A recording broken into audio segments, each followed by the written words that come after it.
After a loss on Thursday night, the Patriots had yesterday off. They're 1-2 on the season and will visit San Francisco this coming Sunday. And in a big surprise, the Niners are also 1-2. They blew a 2-touchdown lead in the second half and lost in L.A. to the Rams yesterday, 27-24. Kyle Shanahan was at a loss for words afterwards. Got behind our defense too much today. Gave them some easy ones in that way, and you saw what happened at the end. The Patriots' opponent in Week 5 of the season, the Miami Dolphins, are also 1-2. They got blown out in Seattle yesterday, 24-3. And even worse, they lost another quarterback. Tua Tagovailoa is already on injured reserve, and backup Skylar Thompson had to leave the game yesterday with a rib injury and did not return. Former Jet Tim Boyle finished up. There are also 2 Monday night games this evening. The early game is Jacksonville at Buffalo, and then about 45 minutes after that one starts, it'll be the Washington Commanders at Cincinnati. The Red Sox swept a doubleheader from Minnesota, 8-1 and 9-3 at Fenway Park. Tristan Casas hit 3 homers and drove in 7 in the first game. Romy Gonzalez added a 3-run shot and 4 RBIs in Game 2. The Sox are back at 500 with 6 games to go. They're in Toronto tonight. The Chicago White Sox tied a modern-day record with their 120th loss of the season yesterday, 4-2 in San Diego. They have 6 games left. They're back home to play the Angels tomorrow night. And in hockey news, the Bruins opened up their preseason with a loss to the Rangers, 3-2 at TD Garden last night. Trevor Kuntar and Cole Koepke each scored in the loss for Boston. The Bruins play the Washington Capitals at the Garden tomorrow night. Sports Hub headlines are brought to you by Cape Cod Lumber and CCL Homescapes. 100% employee-owned, your go-to independent lumber yard. Partner with CCL and CCL Homescapes for all your building needs right in Abington. I'm John Wallach at Boston's Home for Sports, 98.5 The Sports Hub. Your next update at 6:30. Boston, the greatest sports town in America. We have a farm. I have about 200 pigs here. We get to spill beers on each other without worrying about spilling beers on people. Boston's Home for Sports, 98.5 The Sports Hub. Fred, hello. Hello. Hello. Mm-hmm. Hello. Hello. Hello. He's naked. He has a sword. Somebody about with a football. 98.5 The Hub. Bruins are back from the West Coast. Coast. Cocaine and hookers. Yes. Na. Is it okay to use this for the radio? Yeah. Welcome to the show, you sweet bitch.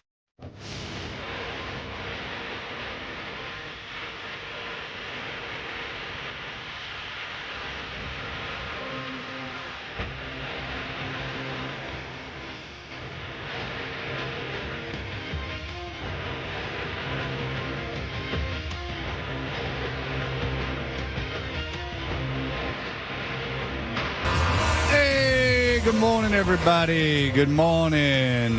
We are Toucher and Hardy, Town Fair Tire Studios, 617-779-0985. We're brought to you by FanDuel Sportsbook. Make every moment more with FanDuel. And, of course, you can watch us on YouTube, where you just simply crush that subscribe button. That's all you got to do there. Crush the subscribe button.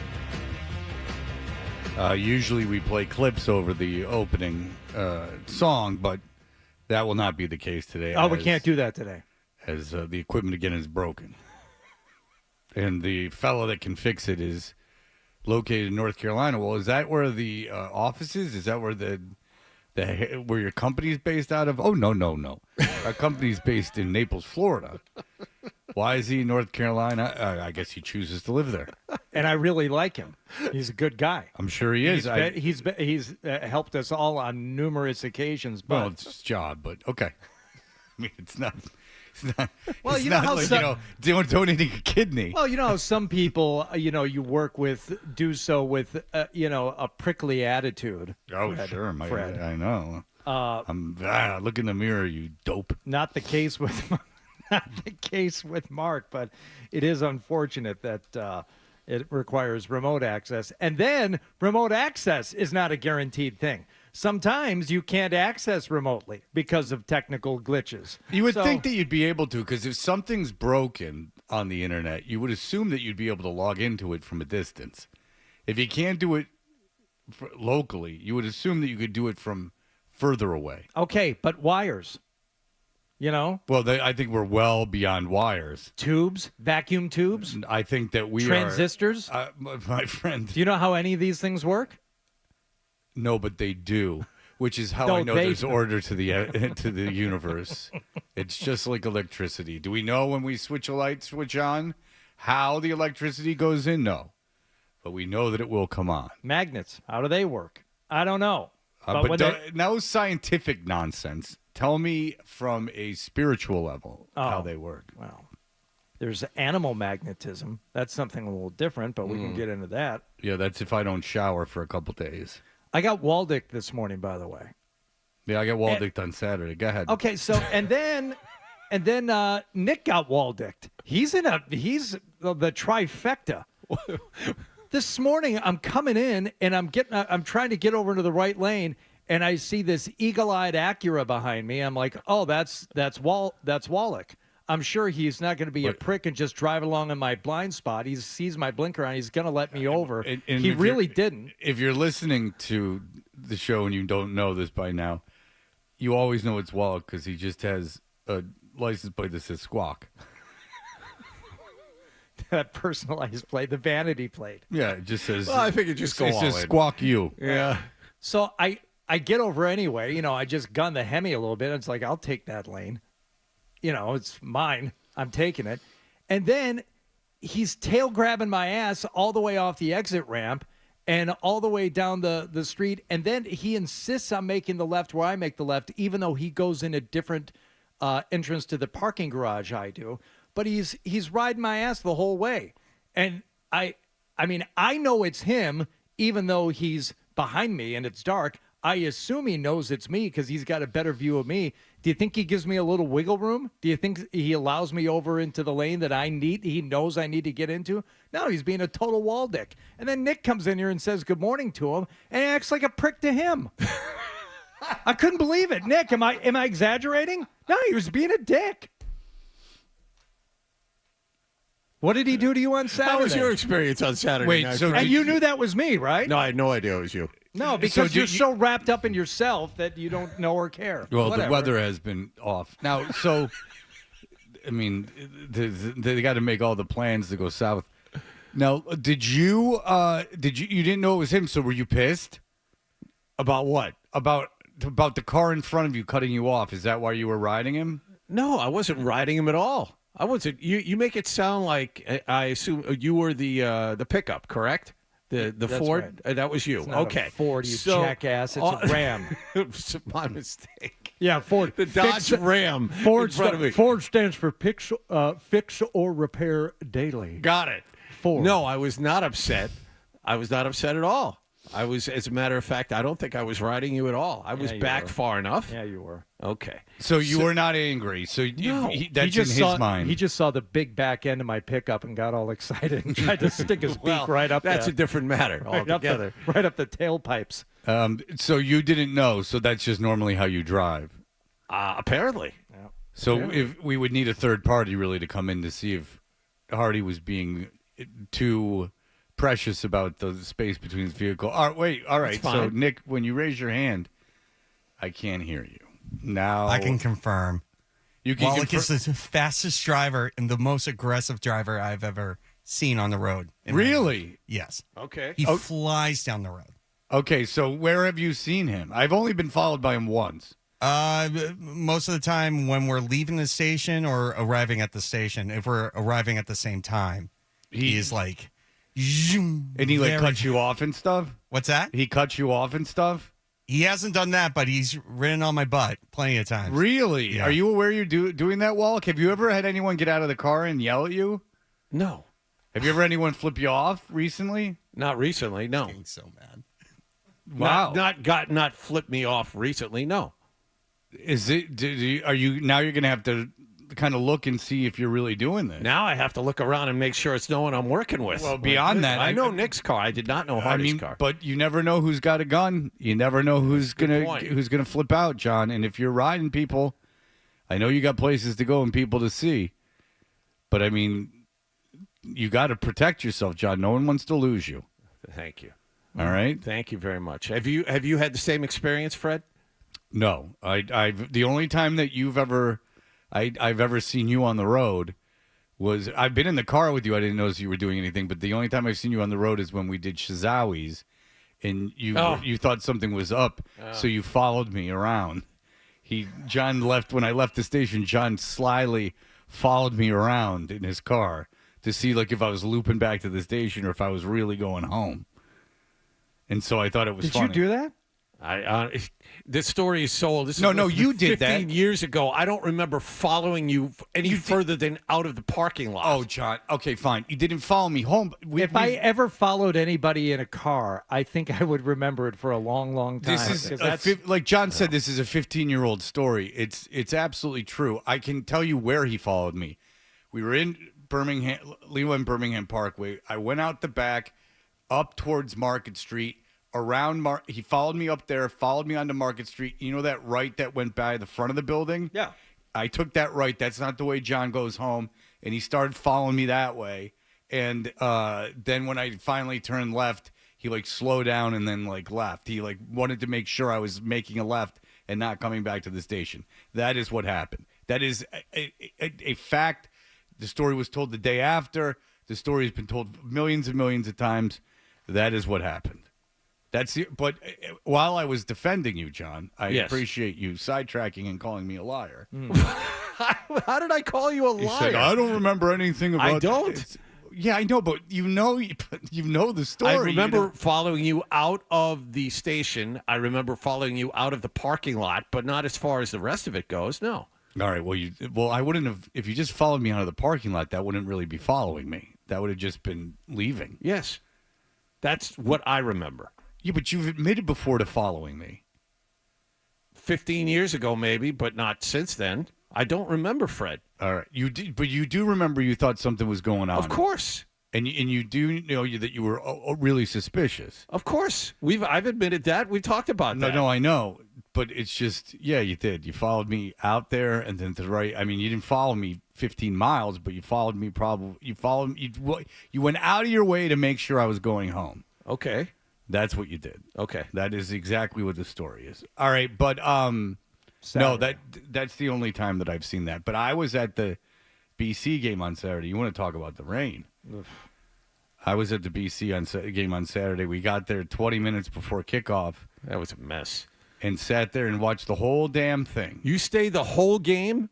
Wow. I did. I was with six guys. Came down to it. I was watching it, and yeah, it was. I would have left at any time. Yes. Like, I mean, if you would have said you can leave, I would have left at any time. As many people like John left at halftime. Yes. About half the stadium left.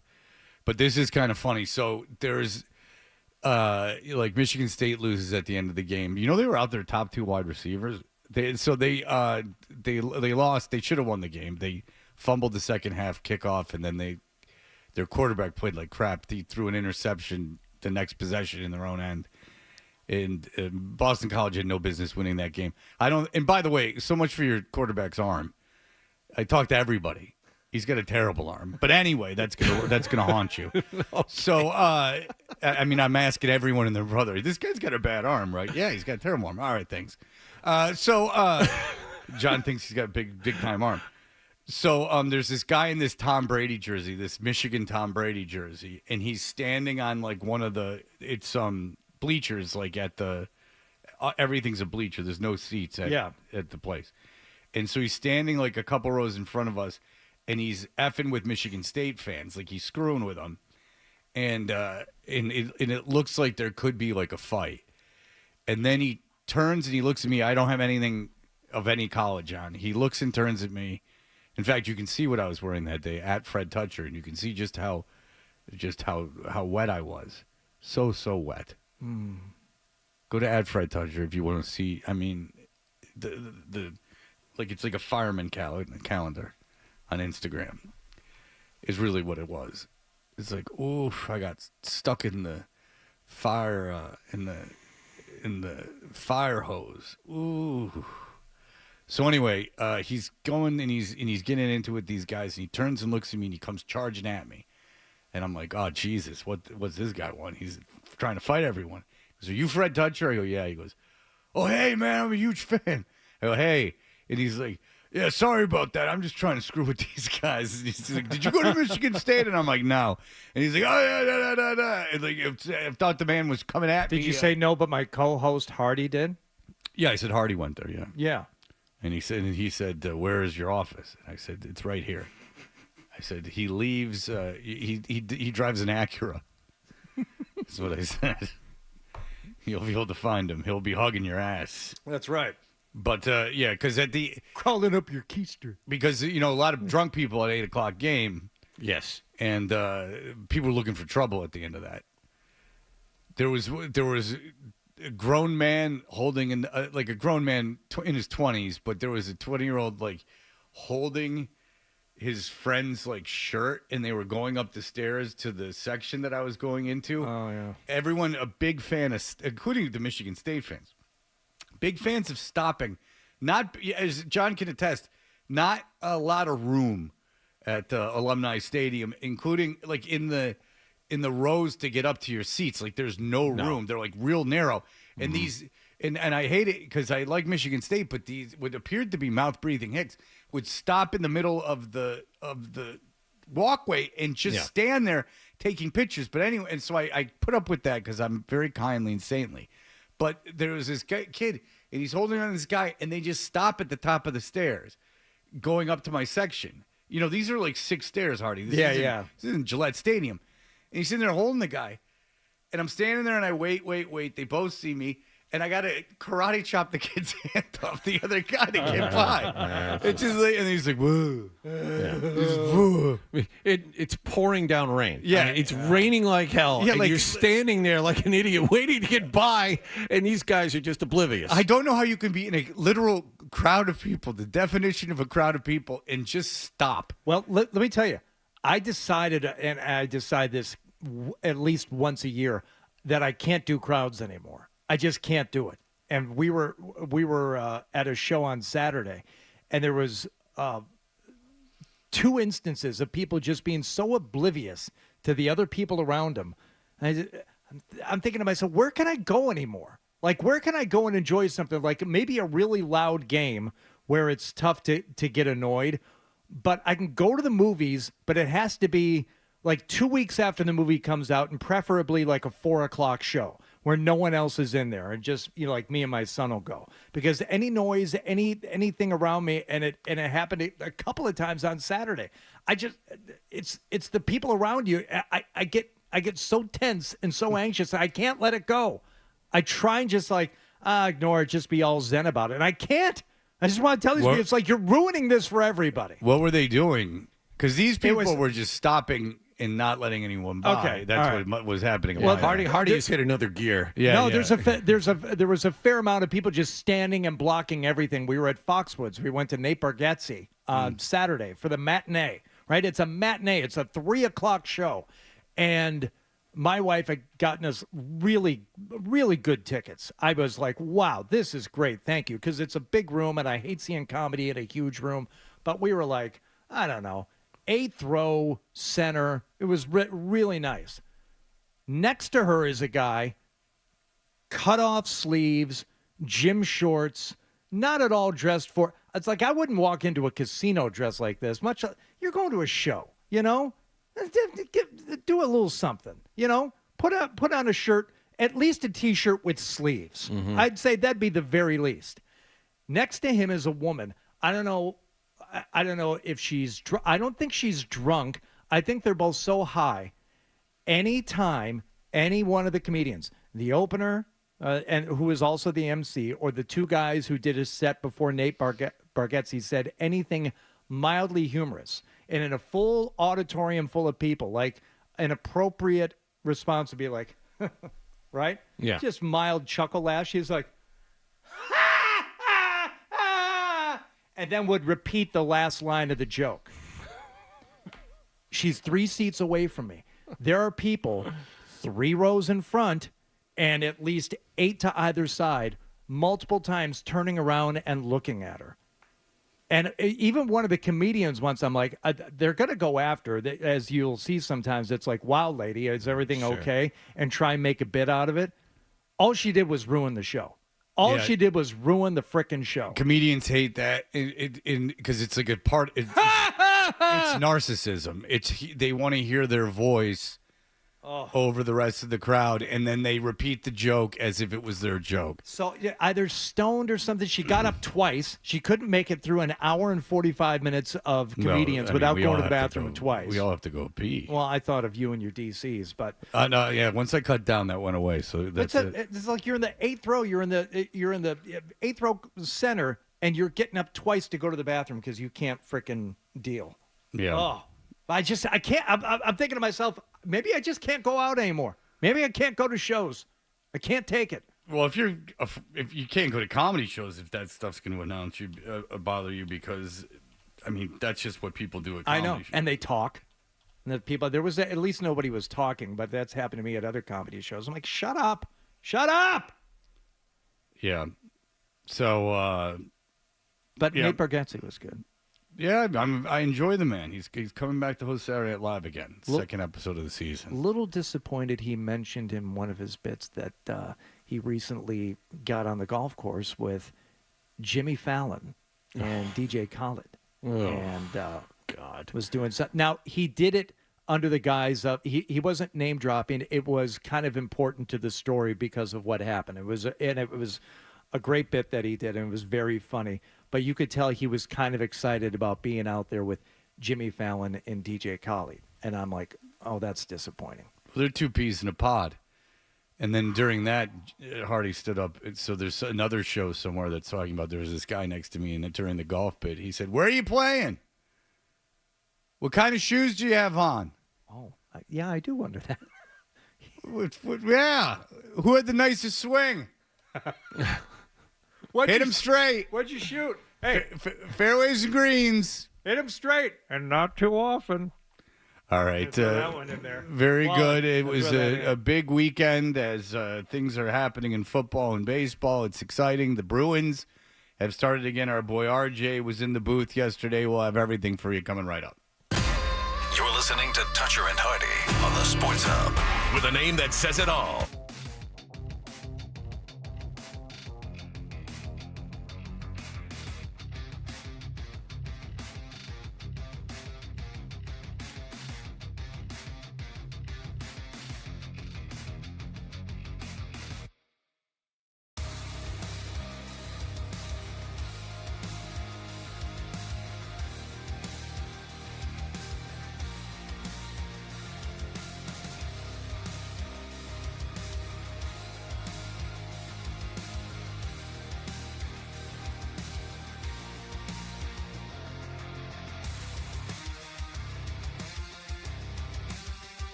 poodle. It's an effing poodle, dumbass. The Sports Hub. Did you catch the game last night? Hey, be listening at 6:50 for your chance to score a pair of vouchers for the Friday, October 4th session of Harpoon Brewery's 34th Oktoberfest Festival at their Seaport District Beer Hall. Live Oompa music, Stein hoisting competitions, pretzel eating contests, and more will be waiting for you at their largest festival of the year. Grab your tickets now at harpoonbrewery.com. And you can buy later Hosen and FaceTime Zolak. I got one of those too. Do you see this weekend? Oh, never mind. Have Nick show you from this weekend. Really? All right. Oh my! I had not seen. Is that the corniest thing you've ever seen? I mean, if my son did that, I'd be like, all right. Like, let's calm down. You're 16, calm down. so okay. Yeah, but even at 16, I'd be like, act like you've been there before. I mean, holy moly! I mean, it's a lot, but it's not my problem anymore. All right, go ahead. What's going on? All right, well, big football weekend, of course. The Patriots on their mini bye after they got shellacked on Thursday. But we had football to watch all day yesterday and last night with the Kansas City Chiefs. Mahomes in the pocket, throws it left, caught Juju Smith-Schuster, angling left, fire, diving, touchdown! Why can't we get guys like those? City. Fred. The great Juju Smith-Schuster.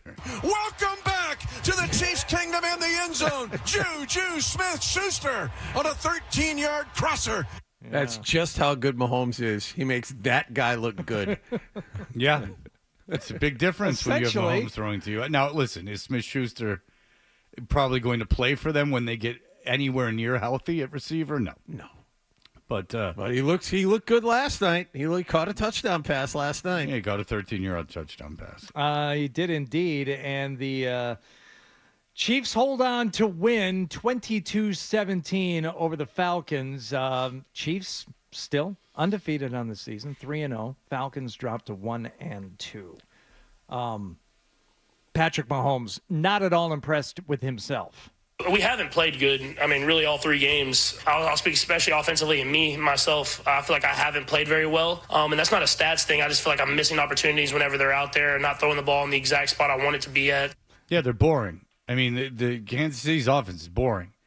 And it's sort of like how they won last year. I mean, their defense was the big story last year, and then having such a great quarterback to be able to create in important situations. But they're not, I mean, Travis Kelce's no good anymore. They don't have anyone to throw to. So, you know, Xavier Worthy and Rashid Rice, but the Hollywood Brown's out. Like, it's not, I mean, Smith-Schuster had a touchdown. Rice looks good. Yes, he does look good. Rice looks good. As long as he can stay out of jail, Rice looks really, really good. Yeah, Rice and Worthy should be good, but you can tell Kelce is not overly focused on football. Maybe he will be at the end of the year because you take the under. Woof, take the under on his season. I did that. I knew what was coming down. You start dressing with like you did at the U.S. Open, you ain't catching any balls. 4 catches on 5 targets, 30 yards. Yeah.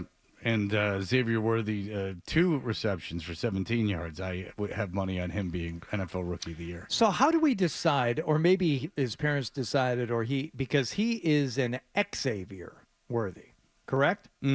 As opposed to everyone else, just or Xavier. A lot of Xavier. Well, I would Xaverian. ask you this. What's more, the Xavier with the X, which I've seen before, kind of like the college, or the way that Mr. Polk from the Patriots spells his first name with an apostrophe. Yeah, you spell his first name for me. JA'LYNN, I think. And that is, how do you say it? Jalen. Okay. Well, so I mean, if you're throwing around football names, Xavier Worthy's not popping out to me, is what I'm saying. No. I'm saying Jalen Polk with an apostrophe and an X and an ampersand in it is a little bit different. You're one to talk with a goofy-ass spelling of your last name. That's why I can talk. That feels made up. But the thing is that's my surname. Yeah, you didn't choose it. All right. Well, and also my parents didn't make it up. Right. It was there. Now my grandfather changed his name, not the last name, but the first name. He was a Ferdinand Hardy, and he did not like being a Ferdinand. He thought it to be so he thought it to be like a little whooshy. A little effeminate. No, not effeminate so much as hello, like Dutch boy haircut, like a foppish dandy, more like. And can I tell you, maybe the most angry I've ever been listening to you on the radio? It was prior to me joining the show, and you were having a conversation about surnames, and you were arguing as to like, oh, so you're telling me, like your last name has some kind of history, like everyone named Smith is descended from a blacksmith? And I thought, yes, that's how the name Smith came to be. Oh, so everyone named Johnson is the son of John? If you go back far enough, yes, that's how names sometimes work. And you got angry. And I was angry because you were so incredulous at the notion of those last names meaning that. Oh, Thompson, that means you're the son of Tom? Please. Yeah, that's where the name came from. But then there are some names that have nothing to do with profession and or first name. No, but they might have like a foreign language meaning. I'm not positive if Toucherhead means anything, but maybe it does. I'll have to Google it. All right. And do we really know where these names come from, or do you think at some point people just inferred it? Because I don't think there's a history that goes back. I'm starting to be very open to that. A lot of history is not written down. That's why I get away with all these political schemes I got cooked up. Nothing's real unless I saw it with my own eyes. All right, let's continue with more football from yesterday, as the Dallas Cowboys were featured in the 4:00 Fox game yesterday, which means you got to hear Tom Brady. Awesome. Or did you? I don't know. I watched a big chunk of that game. I didn't hear a whole lot of Brady. He's real good at laying out and just letting the ambient crowd noise do the job for him. He's listened a little bit too much to the people criticizing him. Just a touch. Someone has said his voice goes from mildly annoying to grating. Like nails on a chalkboard. And that's someone from ESPN. Yeah, he's deep inside himself at this point. Because he's never crawled inside his head on this whole thing. He's just never going to be good at it. And everyone's always going to like Greg Olsen now. Greg Olsen has become this martyr, like this figure, because Greg Olsen was good. And people are like, well, Chris Collinsworth got re-upped at CBS or NBC, at NBC. Yeah. So, this is bad news for Greg Olsen. Well, yeah, but Collinsworth's great, I think.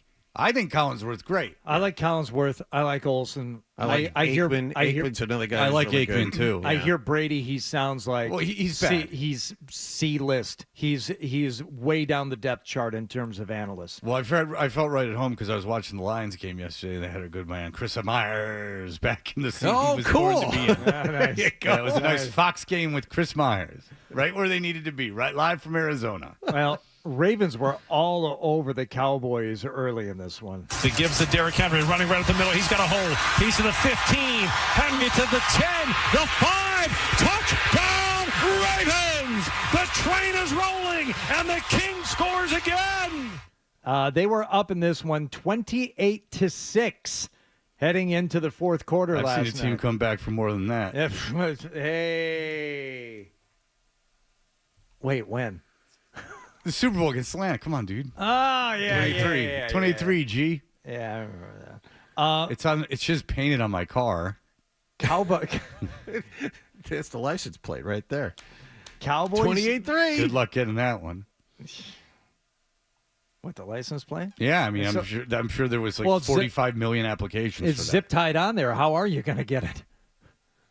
You be proud of your handiwork. You like right in there? If we ever needed that sounder, now would be the time. That's maybe be perfect. Yeah.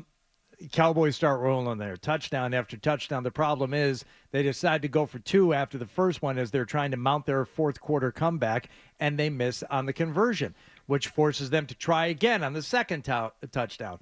which they missed on. So now it's still a 2-score game when you could have had it at a 1-score game after those first 2 touchdowns to tie it had you just kicked the extra point. I don't understand the calculus, the methodology. They follow the sheet. They've got their game plan. No, you go for too early so you know. No, you don't. Take the point. You need points right now. Take the point, and then at the very end, if you manage to get in the end zone 3 times without the Ravens scoring, then you can go for 2. And I say use all the momentum and all of the juice that you have built up in that moment, and they could have tied the game, but instead they fell short by 3, and then Lamar Jackson with a great quarterback keep to seal the game and to run the clock out as the Ravens get the win 28-25. Yeah, and so there's panic in Dallas. They're saying that the defense is not physical enough, that they're too susceptible to the run, that the way to beat them is to – I guess they're not good at home anymore either. Oh, yeah, McCarthy knows it too. After the prayer before you went out. That's not me. No, this is Mike McCarthy. He's the head coach of the Cowboys. Wait, so why do they go for 2? What do they follow? So you answer. What do they follow? You said they follow what when before they go for 2? They follow a play sheet, a calculus. They follow the sheet? Yeah. It's like they're going to a cross burning. That's what you needed me to set up? That was... What's going on? I'm going to let you sit What is happening I'm here? going to let you sit in your filth. What is that? What's going on? Mike McCarthy. After the prayer before you went out, is this, After the prayer? You don't have a prayer. You're like the Red Sox. After the prayer before you went out, is this, the bags of ice are packed and it's going to be 4 quarters. Let's take this thing into the final rounds. There's a couple of calls I wish I definitely would have had back. You got to love the fight and the effort, but our execution is, we need to be better. Yeah. You need to be better early in the game. They need to be better pretty much all the time. Right. Be better. Yeah. Well done. Thanks. Okay, so that's Ravens pick up their first win of the season on the road, and the Cowboys drop their second. So both teams 1 and 2. Yeah, it would have been. And Cowboys winless at home. I don't know if the Ravens are very good this year, to be honest with you. We'll see. Oh, it kind of harkens back to a conversation we were having last week, Wallach, when you and I both got shushed. Yeah. We said, shush. Who's good? Shush. Who's good? Who's good? Wallach said, who's good? And Fred said, shush, shush. Ravens are good. Saints are good. Yeah. Who would you rather have? Would you want to play Baltimore right now? Or New Orleans? Who would you rather play? That's so. Yeah. I'll play either one of them. Yeah. So thanks. You would.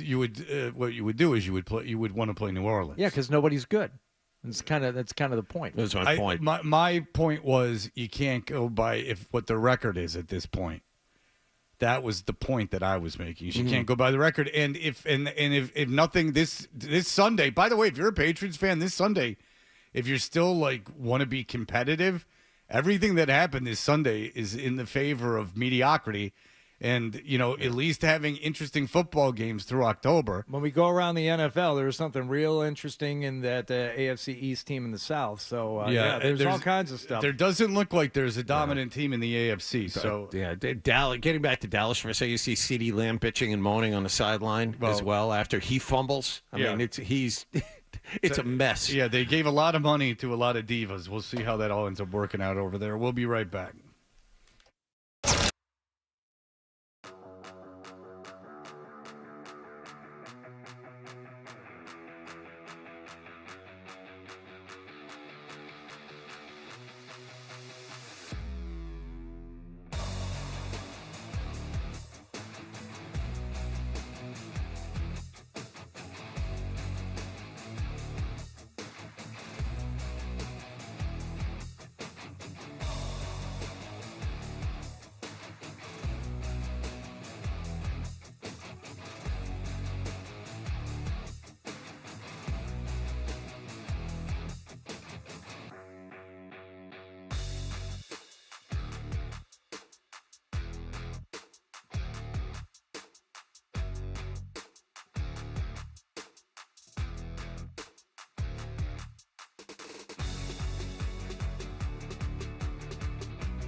each other. This is why you need us. 98.5, the Sports Hub.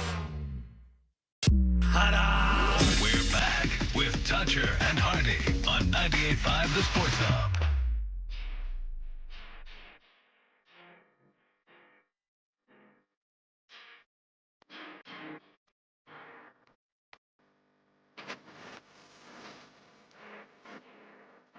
Yeah. Opening credits, 80s movie, getting dressed in something cool but businesslike.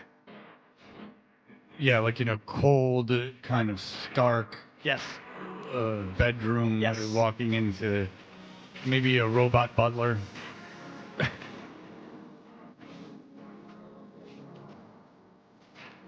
Got a friend who just OD'd on some yayo. All right. Wow, that's 80s. All right, Bruins, their preseason started. Someone else got their preseason started last night. That would be your new play-by-play voice of the Bruins here on your flagship station for the Bruins Radio Network, Ryan Johnston.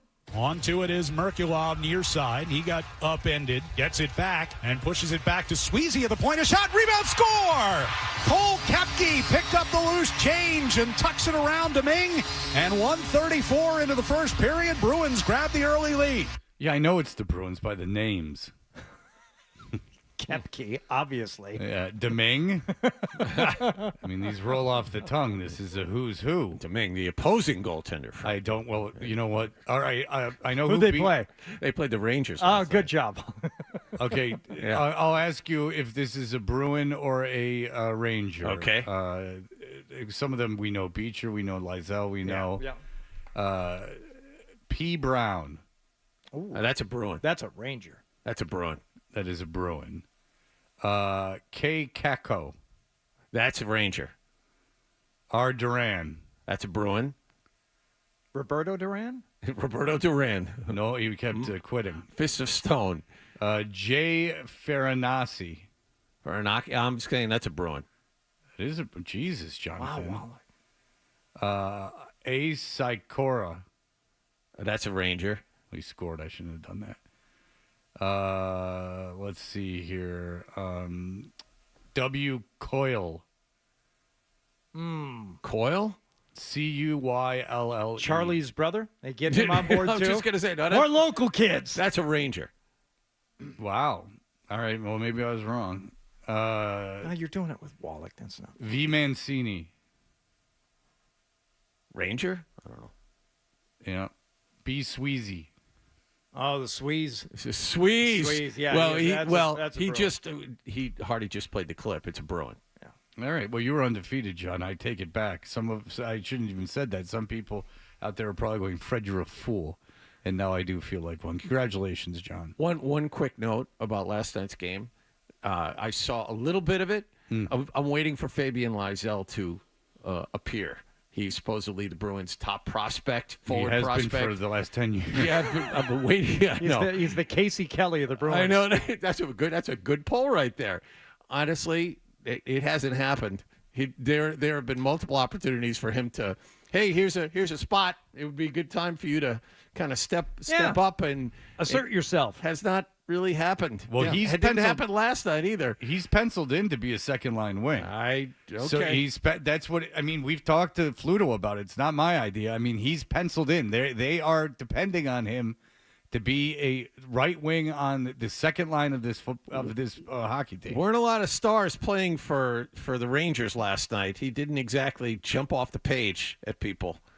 It's early, but I mean, this is his chance. I'm hoping that he will step forward. There was some excitement, especially for a preseason hockey game. And the Rangers thought maybe there was an extra shot in there. Now Wotherspoon's going to go with Hoffman, and he owes Hoffman for a couple of those checks that we talked about. Gloves are down as those two wrestling in the far corner down to our left. Wotherspoon trying to get some lefts going here as he gets an arm free, and Hoffman's going to go down.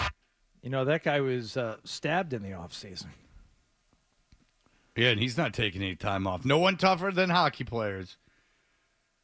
Like that guy from the 49ers, he got shot. You should be playing like this kid in preseason games. You know which guy I'm talking about? The one that got stabbed? Who? The Bruin in that clip? What was his name? I don't know. Come on. I don't know. Wallach? I'm not helping you. Just say Wotherspoon. Wotherspoon. Oh, yeah. Okay, sorry, my bad. All right. So you know that guy hang on, I'll set it up. You know who got stabbed from the Bruins last night? Where he got stabbed before the season, but he played last night. He's a tough guy, Wotherspoon. I thought it was with a knife. You didn't set it up very well. No, I had it set up perfectly. No, I didn't. You could. How about this? Let me do it. Let me do it. You hear about the guy who got stabbed, Wotherspoon? No. Yeah, and you go, I thought it was with a knife. That guy got Wallach, you're not doing it. Just do it with me, okay? That guy who was fighting last night for the Bruins, he got stabbed in the offseason. What's his name? Wotherspoon? No, with a knife. But he got stabbed, and he ended up playing last night anyway. Oh, so you needed it to go exactly like that. Yeah, I understand. Yeah. Okay. My bad. I'll set you up better next time. Thank you. I'll be the Phil Hartman of the show. The everyman. It's well done, Hardy. Thank you. Good job. Thank you. I got Zoe with that joke 3 times in maybe 5 years, but with Reese Witherspoon, because I don't know if you know this about Zoe. If you ever listen to Midday Show, he'll talk about things other than sports in the middle of stuff, and most often movies and rom-coms. He loves a good rom-com. So Reese Witherspoon comes up a lot in the conversation. Sure. And I said to him 3 times on the air over the course of, I'd say, 5 years, that movie you were just talking about, that girl, she got stabbed. Who? I said, what's her name, Reese? He said, Witherspoon? I said, no, with a knife. And he laughed uproariously every time. I said, I've done that to you before. That was good. Yeah. That was really good. Say it again. Do it again. Do it again. Do it again. So you could say, who's that girl that was in the rom-com, Reese Witherspoon? No, I'd leave after we were done. Sounds like you say, would you spoon? Oh, Jesus Christ. Oh, no. Yeah, I'm always writing, and that's what you have to do. Gentlemen, that was not in the cards for today. That was called improvisation. I got Zoe on Henway multiple times. Really? Okay, go ahead. I'll set you up. I said, Jalen Polkey's pretty good except for that Henway. Henway? Mm-hmm.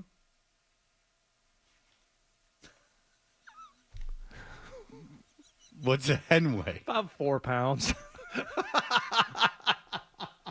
Yeah! That's what we were waiting for. It's back. You got your wide over working again? No, that was. Oh, that look was at 12. you. 12. That was 12. 12's Taking the initiative. Absolutely. All right. All right. Red Sox briefly here. They good for them. Played 2 yesterday, 9-3. They got 6 games left. They're back at 500. Well, but interesting for Minnesota. They've lost 13 of their last 19. They're now a game behind Detroit and Kansas City. Kansas City, has lost 7 in a row too. But who is the? Because Minnesota has the tiebreaker over Detroit. So who has the? They have tiebreaker over both. Minnesota has the tiebreaker over both. But does City. tiebreaker? Does Detroit have a tiebreaker over Kansas City? I don't know. Because Minnesota has that tiebreaker, which I'm not even sure how they came up with it. I don't know either. But Detroit has no business being in the playoffs, and yet here we are. They have. It's changed, but as of like 2 weeks ago, they didn't have a guy on the team with more than 65 RBI. Riley Green has more than that now, but it's really something. You're asking who has a tiebreaker over Minnesota? The Tigers and Twins? No, the Tigers and Royals. Okay. Tigers. Because the Twins have it over the Tigers. Okay, Tigers and Royals. I'll get it. Just give me. All right. Caller number 10 to the contest line, 617-931-0985. Will win a pair of vouchers for Friday's session of Harpoon Brewery's 34th annual Oktoberfest Live Oompa Music, Stein hoisting competitions, pretzel eating contests, and more. Will be waiting for you at their largest festival of the year. Grab your tickets now at harpoonbrewery.com. Kansas City won 7 of the 10 meetings this year. Okay, and that's how they do it. All right, very good. So the Tigers better hope some more teams lose. All right, we'll be back in just a moment. Toucher and Hart.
right here.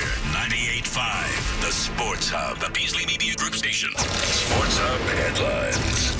Patriots are 1-2 on the season after a bad loss to the Jets Thursday night. They had last night off. The next game is this coming Sunday in San Francisco. The 49ers fell to 1-2 on the season as well after a 27-24 loss in L.A. to the Rams. The Niners led by 14 points with under 5 minutes to go in the third quarter and let it get away.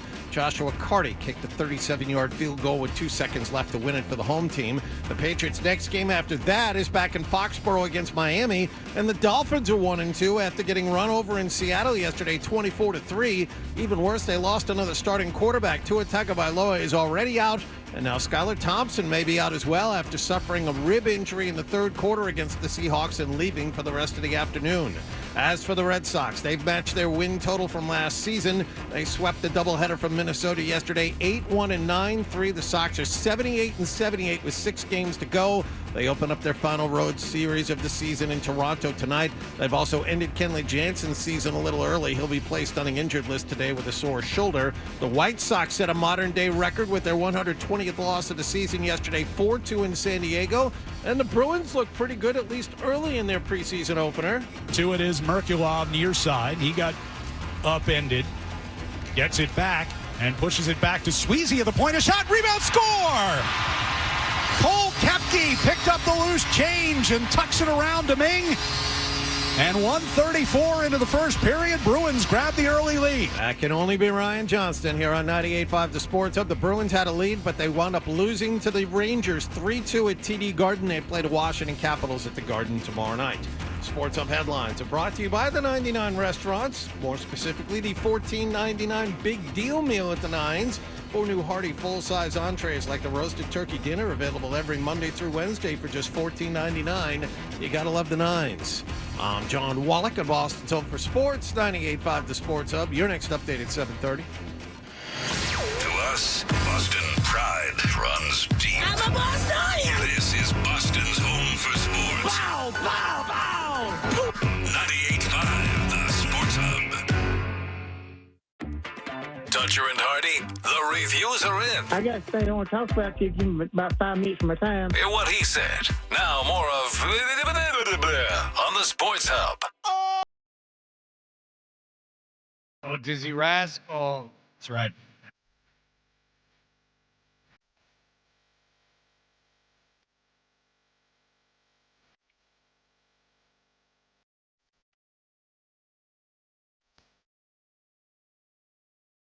Oh,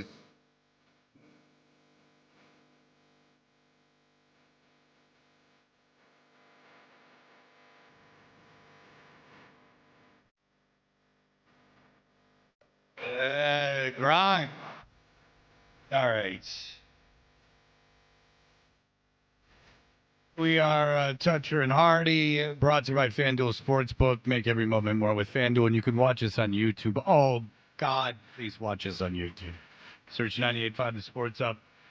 You'll recall last week that Adrian Wojnarowski, he retired from his job at ESPN. He's going to go work at a college at the basketball program. And here is what Adam Schefter had to say. I'll play a little bit of a clip of it. Okay. Here's what Adam Schefter had to say. As a fellow reporter and a friend of Woj, what's your reaction to today's news? It makes me really sad, Jay, to be perfectly frank. It makes me emotional to talk about Woj not being a part of our network and our company. It makes me really sad to have, as you can tell, I'm really sad. This is about the network and the way that I have conditioned myself to talk in any instance. This is the guy you want to be speaking at your funeral. Because the point is he's speaking like that Wojnarowski has died. And he compares him to Chris Morton. On the other hand, I am so happy for him doing exactly what it is that he wants to do. He is looking for a job that is more gratifying, more fulfilling, and he loves his school and he loves the St. Bonaventure basketball program, and he's going to do unbelievable things for that school. But I will miss him as a friend. I will miss the heads up of him calling me to say he's working on a big trade, and we get to talk about how to handle a certain story and little things that are going on in advance. I love him as a reporter. I love him as a friend. And he is. Yeah. So anyway, the guy's not dead. Then he compares him to Chris Mortensen. We had fun. The station actually put a big video, a 10-minute video of us making fun of it up on social media that I saw over the weekend. Bill Simmons listens to this show. No, he doesn't, Fred. You're so arrogant. Yes, he does. I get emails all the time that Bill Simmons has got very similar. Now there's his parallel thinking, but I will ask you this: if he was doing a Doris Burke impression. Oh and no! I didn't want to play it because I figured maybe it was just parallel thinking. That happens a lot. But and I'm not even saying he's stealing stuff, but I'm saying he definitely listens to the show and it seeps into his show. And here is Bill Simmons talking about what we talked about last week. You can't overreact after Adrian Wojnarowski retires either, like Adam Schefter did. He wanted his life back. He didn't want to have to work on holidays. He didn't want to have to be away from more family gatherings. I will say this. He didn't want to take a shower with your phone up against the shower door so you could see a text that's coming in. Or take your phone with you to the urinal and hold it in one hand while you take care of your business in the other. That's the life we live. This is the thing Adam Schefter said on television. That poor other man. He just wants to be heard. He's being bulldozed. What is Adrian Wojnarowski? Was he an ER doctor during COVID? I wasn't sure. The phone in the shower could go a lot of different ways. I mean, oh my God, the Charlotte GM's texted me. I got to hold this.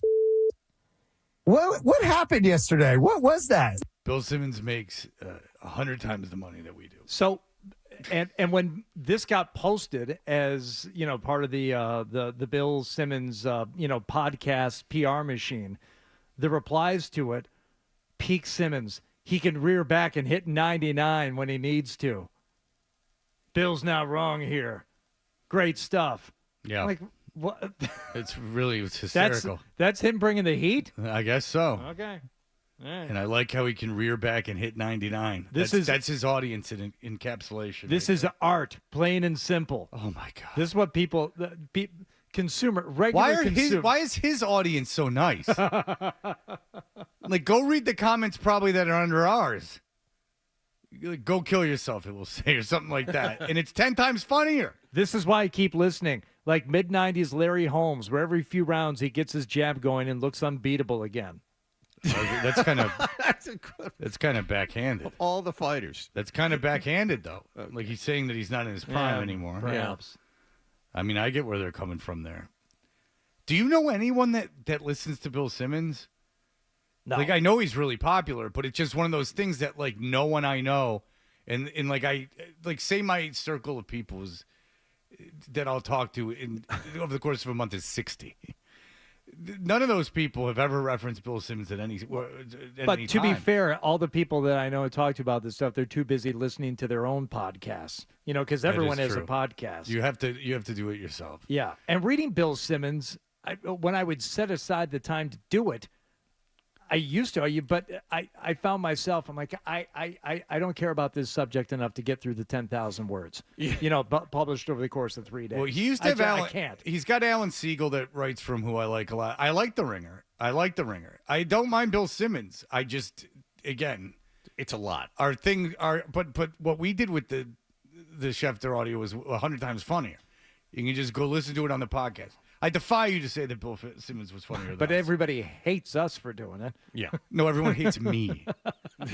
Everyone hates me. Fair enough. All right, so listen, I get paid either way. All right, LeBron James, you had Tom Brady over there. He was calling the game yesterday. He has the Cowboys again. He's basically doing color commentary for the Cowboys radio network. I think he was calling the game yesterday. I watched most of the game. I didn't hear a lot of Tom Brady, and when he was speaking, I didn't find it to be particularly insightful or compelling. But he was referred to on ESPN as his voice being like nails on a chalkboard. The problem is he's making so much money, and again, it doesn't make any sense to give that much money to a color commentator because they're watching the games anyway. No one tunes in for the color commentator. I understand what the network's thinking. It all goes back to Monday Night Football. When Monday Night Football had Cosell and Meredith and Gifford, and they became huge stars.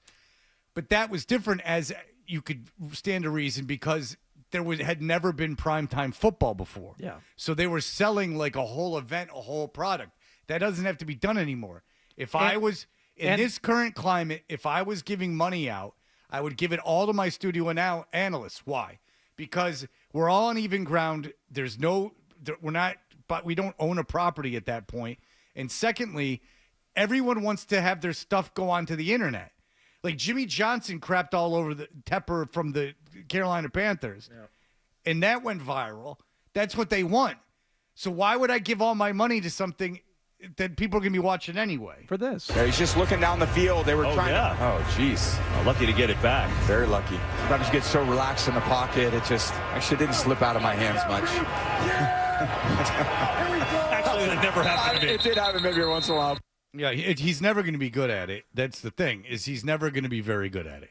He might get where he's not annoying, but he'll never be good. And you would think if you're the number one analyst, and there's 4 of those jobs in the world, and you're making hundreds of millions of dollars, that you'd want someone who is at least above average, and that's his ceiling. But anyway, LeBron James, who a lot of people think is the GOAT. He's talking about Tom Brady and his abilities as an analyst. Your breakdowns are incredible, and Tom Brady's in the. He's on the Golic Bros show. Oh, thank God! Nice, awesome. They got a podcast now since he got fired. Golic Bros? How'd they get a podcast? Well, he got fired from ESPN. Oh, he got ran over by Greenberg. Maybe he tried to make a power play that failed. Your breakdowns are incredible, and Tom Brady's in the booth now. So with your breakdown, you ever think when you're done, you may end up in the booth breaking down basketball? I don't know. I definitely love the sport. I love basketball. I love football, and I watch it not only as a fan, but also, just breaking down. He watches it, which is not like his love of chess.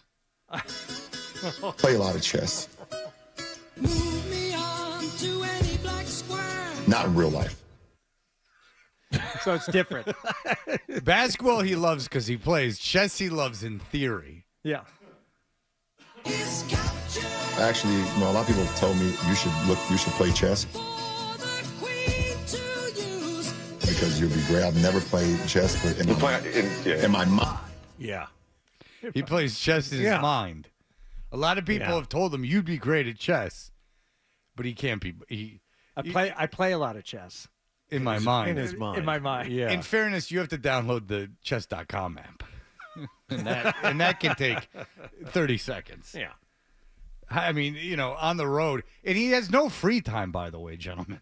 It's not like he's on an airplane, hours and hours and hours a week. I don't know. I definitely love the sport. I love basketball. I love football, and I watch it not only as a fan, but also, just breaking down, matchups and things of that nature. Wow, you watch game film? Yeah. I can't believe that's true. Do you just watch the first 5 seconds like every book that you read the first page of and then parade around? That scouting report it's all by itself over in the corner. Or just The Godfather, which apparently takes a lifetime to read. What's your favorite line from The Godfather? Oh, all of them. I love them all. If you don't know what Hardy's referring to, they ask him at a press conference, an Italian guy, you can tell he's Italian because of his accent. He goes, "Oh, you love The Godfather. What's your favorite part?" And he goes, "I don't know, all of them." To which I would say, I probably saw The Godfather for the first time in my 30s, and probably from about 15 to when I saw the movie, I could have given you 5 lines from The Godfather. They exist in the zeitgeist. I was brought into sports. When you grow up in Northeast Ohio. Oh, my God. Do you play basketball? It is the hub of basketball, Northeast Ohio. Well, that's true. I was brought into sports. When you grow up in Northeast Ohio, listen, you grow up in sports, so, it'd be great. I see Tom Brady doing it, he's been great so far, and we will see, even if it's just a guest appearance, one game or two, when I'm done playing. But oh, wow. The way you're getting these words out makes it seem like you should be going to broadcasting right away with your mumbling ass. And if you think Tom Brady's been great so far, well, no, maybe not. Maybe you don't have the right ear for this thing. Well, you're being too hard on him. He just started. He's making hundreds of millions of dollars. There's no just started. You go in hitting the ground running. There's 18 games. Let's go. Like He's just getting started. You got to give him a break. No. The thing with Brady is, Romo, when he came in, he immediately asserted himself by doing something just a tiny bit different. And some people didn't like it, that we kind of have a revisionist history. They thought it was either not good as a fan to be watching it, or other players said, yeah, I could do that. It's not that big a deal. But the fact is, nobody had predicted the plays and said what was going to happen before they happened. And he that's how he kind of made his bones. And he had energy, and he was engaged, and sometimes he was off the handle. But I think they had to reel Romo in, which is what you want, Fred, I think, from a lot of on-air talent. You don't want to have to constantly push someone out there to do more. It's better to say, all right, dial it back a little bit. You want someone with charisma or that is naturally engaging or funny, like one or the other. And then, yeah, you're right. If anything, put a governor on them. Yes. And go this is the thing. But Brady came into this thinking, what's my thing going to be? Or did he ever have that conversation with a network exec or his people? How are you going to make yourself be known for this now? This is serious. I've told you this before, is that I guarantee you, because they were giving him so much money, in the way that he prepared for football, that they worked with him a lot, that they had consultants working with him, and he talked to everyone and he prepared. And that's the problem, is when you're improvising and you're doing a live broadcast and you're supposed to be the personality, not the play-by-play guy, but the personality. One of the worst things you can be is over-prepared, right? Almost to the point where you're preparing what you're going to say before you say it. Then you lose all the natural back and forth and all the natural emotion and reaction. You lose all of that. It's almost better to come in a little underprepared for that job and react to it in real time, because your life has been preparation for it.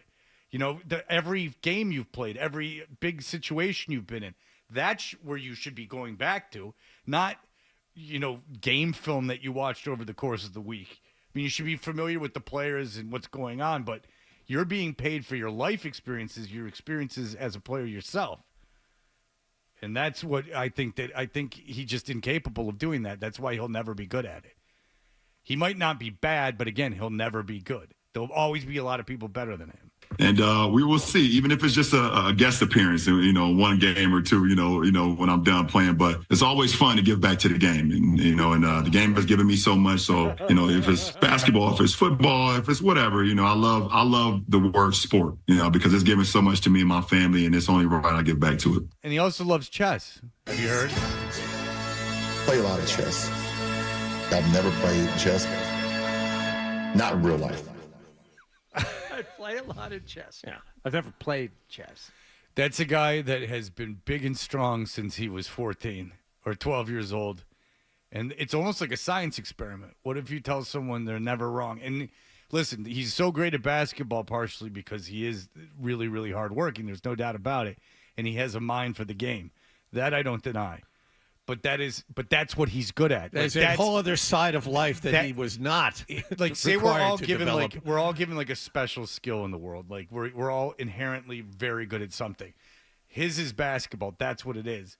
And now what usually happens is that when you're really good at something, you focus on that and you're kind of aware that everything else you need a little help with. And you know how, because people have made fun of you or they've told you you're wrong. That.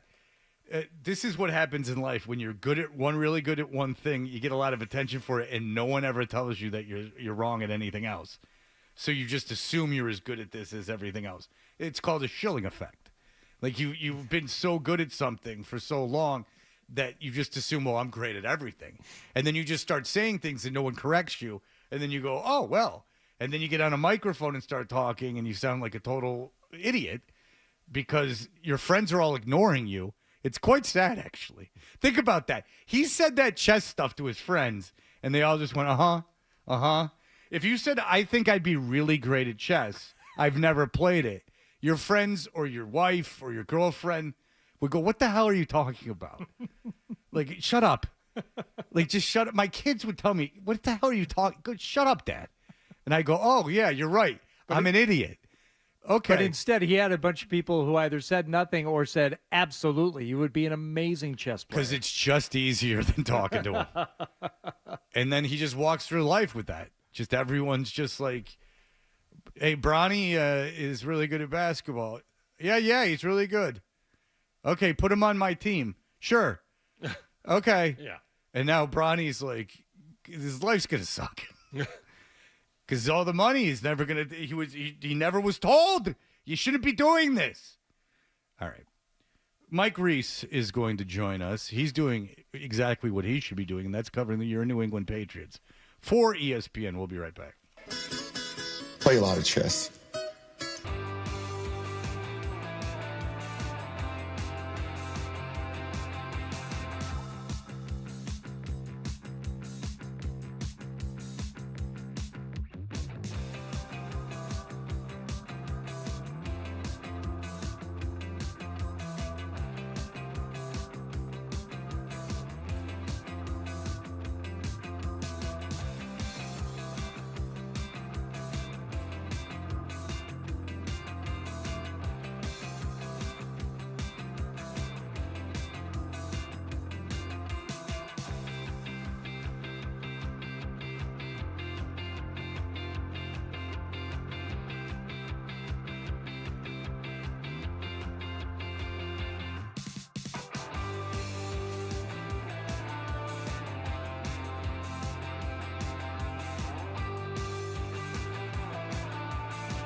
Just jealous. Dodger and Hardy on 98.5 The Sports Hub.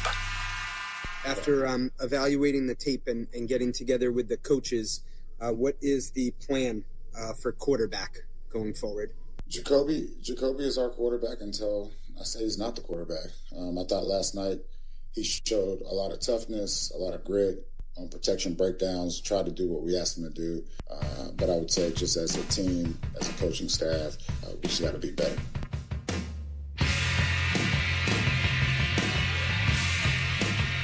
Hey, we're Toucher and Hardy. That's Gerard Mayo, of course, being asked about the Brissett, Drake May situation. Mike Reese is ESPN's NFL Nation reporter covering the Patriots. He's brought to you by DN Van Lines.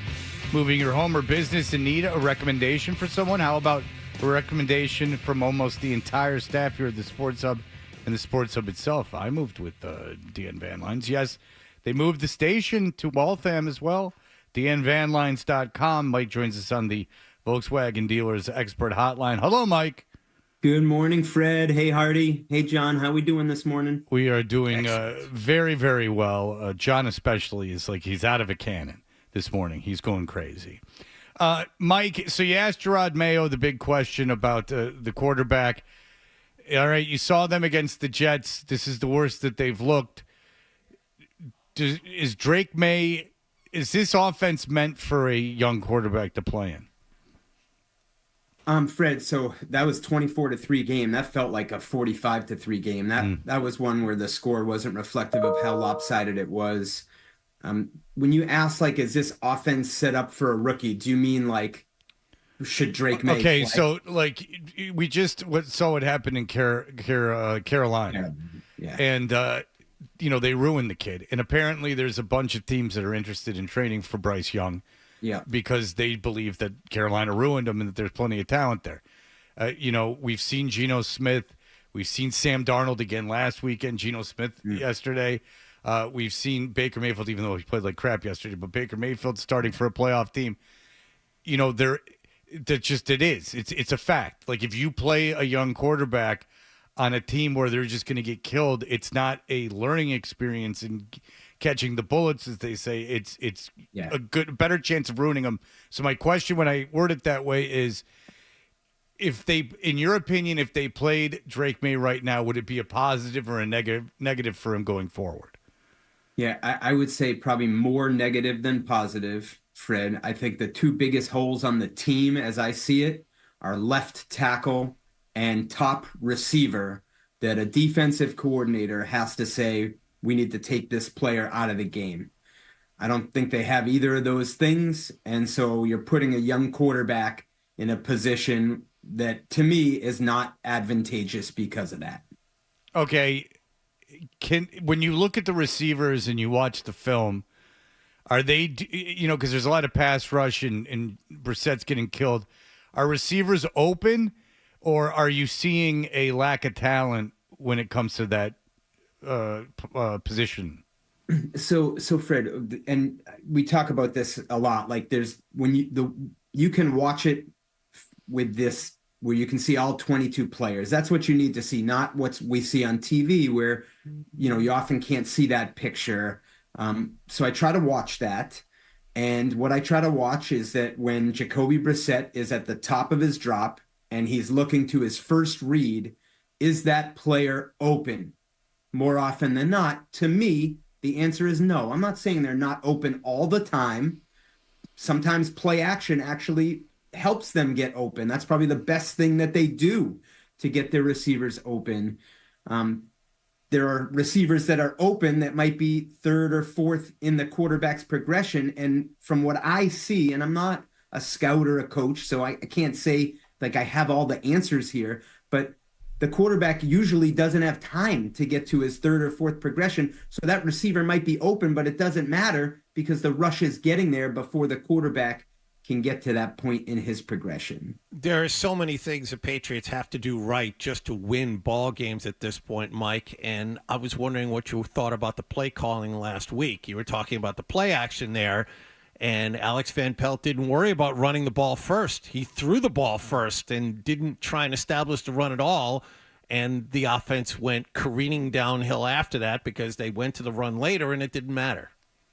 So yeah, and Alex Van Pelt almost fell on his sword. I felt like when he said in retrospect he would have run the ball, earlier than he did. John, the only thing I would say on that, like you look at their first 2 runs in the game, and like they couldn't even block that. So to me, it was I'm not sure whatever they did in that game was going to work. They just didn't come to play. I don't know how much of that is like the Thursday night game. Like we've seen teams look like uncharacteristic, not just the Patriots, but other teams on these Thursday games. To me, like that would almost be the best case scenario for the Patriots, that you chalk it up to a week where, you don't practice leading up to those games. It's all just walkthroughs. So I'm not sure, honestly, how much running it earlier would have made a difference. The only thing I would say that, and when I watch it over, that I ask the question of, like, do they need to get the ball out quicker? So like Charlie Weiss was the offensive coordinator, then Josh McDaniels, then Bill O'Brien, back to Josh McDaniels. I felt like they generally always did a good job putting their players in the best position to not expose their weaknesses.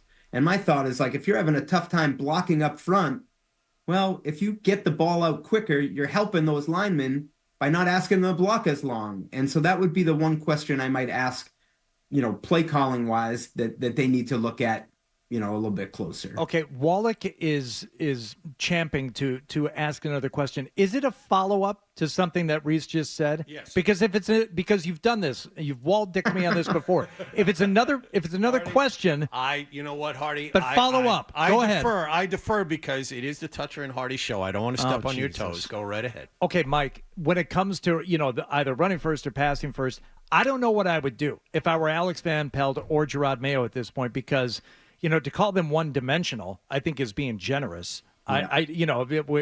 We saw that maybe they're not even one-dimensional. But if you're a team that can't afford to fall behind early and you can only run the ball, you got to expect that teams are going to prepare for that. So maybe that's why they go out and try and throw first. I don't know. I don't know what the answer is, and I don't know what the path forward is to give us at least a little bit of hope, because obviously in week 1, you got hope with the win. You were close in that second game, and that's one that felt like it got away from you. After that third game, that's the game that doesn't give you any hope. So I don't know what they do offensively to at least keep the hope train alive. Well, Hardy, and you just captured to me what this week is about for the Patriots. It's good. The first 2 weeks, I said was good. Yeah. The first 2 weeks, I felt like they played better than I would have anticipated. This week, they certainly did not. And so what are they? Are they the team we saw the first 2 weeks, or are they closer to the team we just saw? And so they'll have to answer that. The only thing on this whole discussion about running the ball earlier, the first drive was a nightmare. So that is what it is. The second drive, I felt like the first play, if you remember, it was a quick pass to Pop Douglas. To me, that's technically a run, even though it's a pass on the playbook. Yeah. So then they passed it twice. They actually got a first down, passing it twice. Yeah. And then they ran it on first down for 3 yards, and they didn't block it up well. And then they had a pass that was wide open, and Brissett missed Austin Hooper. So, I don't know. These are fair second guesses, but I actually look at it and I'm like, there were plays there to be made. They just didn't make them, and they couldn't block in the running game either. Do you think there's a danger of Mayo losing the locker room? You saw what happened in Carolina. They put your boy, the Red Rocket, in, and all of a sudden they're winning football games. And what I heard, the reason I bring that up is because what I heard analysts saying, like ex-players, was the danger of keeping Bryce Young as quarterback is that you could lose the locker room because they know right away you're not trying to win. Brissett obviously is a veteran. I'm sure he's very well respected. But Mayo's a rookie coach. Is that a danger of the team kind of quitting on him? So I don't think so, Fred. I would actually argue, from my view, the other way. Like, if he actually pulled Brissett. No, yeah, I'm not even talking about Brissett. I'm sorry to bring that up. I'm just talking about how I should have been more specific. I'm just talking about how a coach can lose a locker room. It doesn't. I didn't mean to bring the quarterback into it. I mean, I'm sure they like and want Brissett playing. Yeah, because I was going to say, I mean, the way you lose a locker room is to make a decision that the locker room looks at and says, really? Like, what did Jacoby Brissett do to lose his job? He got the absolute snot knocked out of him Thursday night and kept getting back up. A lot of that wasn't even his own doing. You know what I mean, Fred? So I think it would have to be something that ran counter to, so counter to what was happening in the locker room to lose the locker room. Okay, because if they feel unprepared, like if Alex Van Pelt says, I screwed up, like if a team feels unprepared, like, do you know what I'm saying? Like, how tenuous is it as a rookie head coach to hold on to a locker room? Well, so let's look at it specific to the Patriots. Like this whole change to Gerard Mayo, it feels to me like this has been about empowering the players a little bit more. Like, hey, this is about you guys. And so we'll see how this works. Like, Fred, that's the way I look at it. It's like, okay, we're going to empower you guys. It's a player's game. Coaches can only lose the game. Players win it. So if this heads in the wrong direction, maybe he could lose them and he needs to change his approach. So I think we need a little more time on that. All right, Mike Reese, what do you think about the week coming up? What are you looking for from this team? What would be a positive sign? Yeah. First of all, terrible spot for them. The 49ers just lost a brutal game. So I assume the Patriots, have you seen the line on this? They must be double-digit underdogs. Is that? Let me see here if I can find it off. They are double-digit underdogs. They're 10.5-point dogs. I mean, the 49ers, they're going to be locked in. They just blew a 14-point lead yesterday to the Rams, gave up a fake punt for a first down that led to a touchdown, gave up almost a 40-yard punt return that led to the game-winning field goal, missed a 55-yard field goal. They're banged up. They didn't have Deebo Samuel. They didn't have George Kittle. Christian McCaffrey's on IR. But that's a tough spot to go into. And so, Fred, you asked like what I'm looking for. Can they stem the initial tide, and keep themselves in the game? Because I think this is a tough spot to be in against a team that's going to be pretty motivated and pretty locked in. By the way, congratulations to the Los Angeles Rams for existing. Did you see the crowd during that game yesterday? All Niners fans. Oh, no, it wasn't, John. It wasn't all Niners fans. Yes, it was. It was entirely Niners fans. You take a look at the crowd was red. It's all red. It's not, and it wasn't a section. It wasn't like a little cute thing. It was everywhere. The entire stadium was 49er fans. Yeah. What a joke moving that theme. All right, Mike. Thank you so much. Mike Reese, he is the best at it. He is covering the Patriots for ESPN. Thank you, sir. Thanks, guys. Thanks, Mike. I appreciate it. Boy, congratulations to that Kroenke for moving that team. He got his money. He didn't care. He got his money. Yeah, I guess.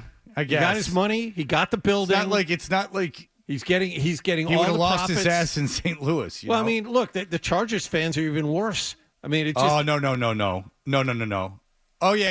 You're right. The Chargers fans are worse. You're right. The Chargers fans were playing. They couldn't sell out a soccer stadium for 3 years. Chargers are worse. probably the fourth or fifth most popular team in LA. Yeah, it's Raiders, Dodgers. the Raiders are more popular. That's what I'm saying. Than them. I'm talking football teams, Fred. Oh, yeah. Because I think Raiders and 49ers have more fans in LA than the Chargers. Because in LA, it's Lakers, Dodgers, or Dodgers, Lakers. You could switch the two, but those are the two. Those are the two teams that people actually care about. Yep. And then everything else is just a hodgepodge. But Kroenke got out of St. Louis. He got his own brand new building. He gets receipts from both teams, both home games. You're right. He doesn't care. Kroenke probably doesn't care. Kroenke doesn't care. The league should. It's embarrassing. They could be perfectly fine with that team in St. Louis. It's embarrassing. I mean, you went from no teams to two teams. That market just doesn't care about football. It won't. And I get having a team there because it's such a big market. That I understand. Not two. But it can't handle two teams. It can't. Well, it depends. If you're talking about selling out the stadium, no. But for the point that they care about, which is the TV and having some type of thing to sell, even if people aren't going to the game. Two things. They don't care about local ratings, and also they hate it. I know. You can read it. You just read the league hates when games are like that. They do not like it. They think it's an embarrassment. Dude, You know how think about the article about Robert Kraft getting into the Pro Football Hall of Fame. How important the NFL thinks it is, and how self-important it is. They don't like that stuff. They find it to be very embarrassing. They really do. They as a league do not like that. That I know. The optics. They're very concerned about that. Exactly. They're very concerned with optics. Sure. Very concerned because they believe that they are like almost like a holy entity. Like, you know what I'm saying? Like sacred. They really do. All right. So what else is sacred is our love of Bird. And where could Bird go, and who could he go with to really teach us all something? And we will take that trip with you in just a moment. We've been waiting a long time. Sports Hub headlines.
Get the app. He's elongating. Weekday mornings. Here goes Hardy. Toucher and Hardy. I no longer love Baby. Let's go. Let's ride. 98.5. Like, let's roll the dice. Sports Hub.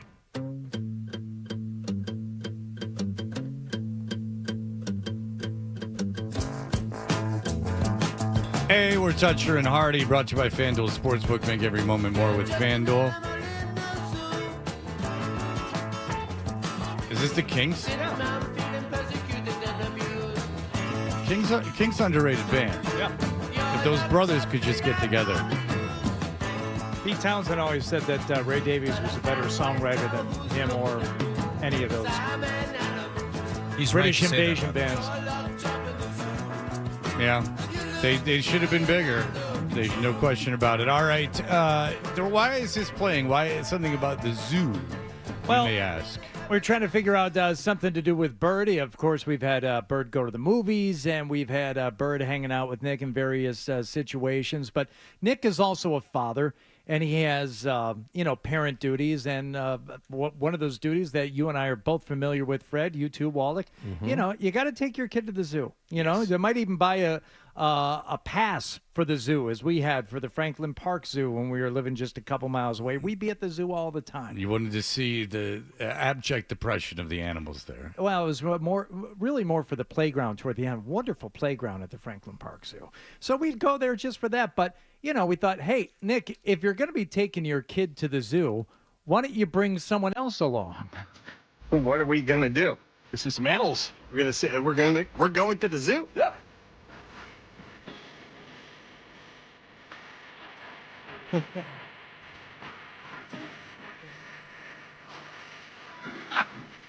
This is Nick and Bird and Nick's young son Noah all together at the zoo. Why? Just because. All right, so it's Noah, and Noah's how old? You mean Luigi? Yeah, it should be Luigi. How old is Luigi? Noah? Is little Luigi. That's right, Nick. Nick left. 19 months? Nick got 19 months old. Nick got up from his chair, by the way, Well 5 done. minutes ago, and just got to the mic. 19-month-old Noah. 19 months old. So he's a year and a half, if I'm doing my math correct. Yes. He's the same age as Deuce. All right, my dog. All right, so here we go. I thought you meant Deuce Tatum. I'm like, Deuce Tatum is much older than that. Oh, believe me. My son had an opportunity to coach him. Yes.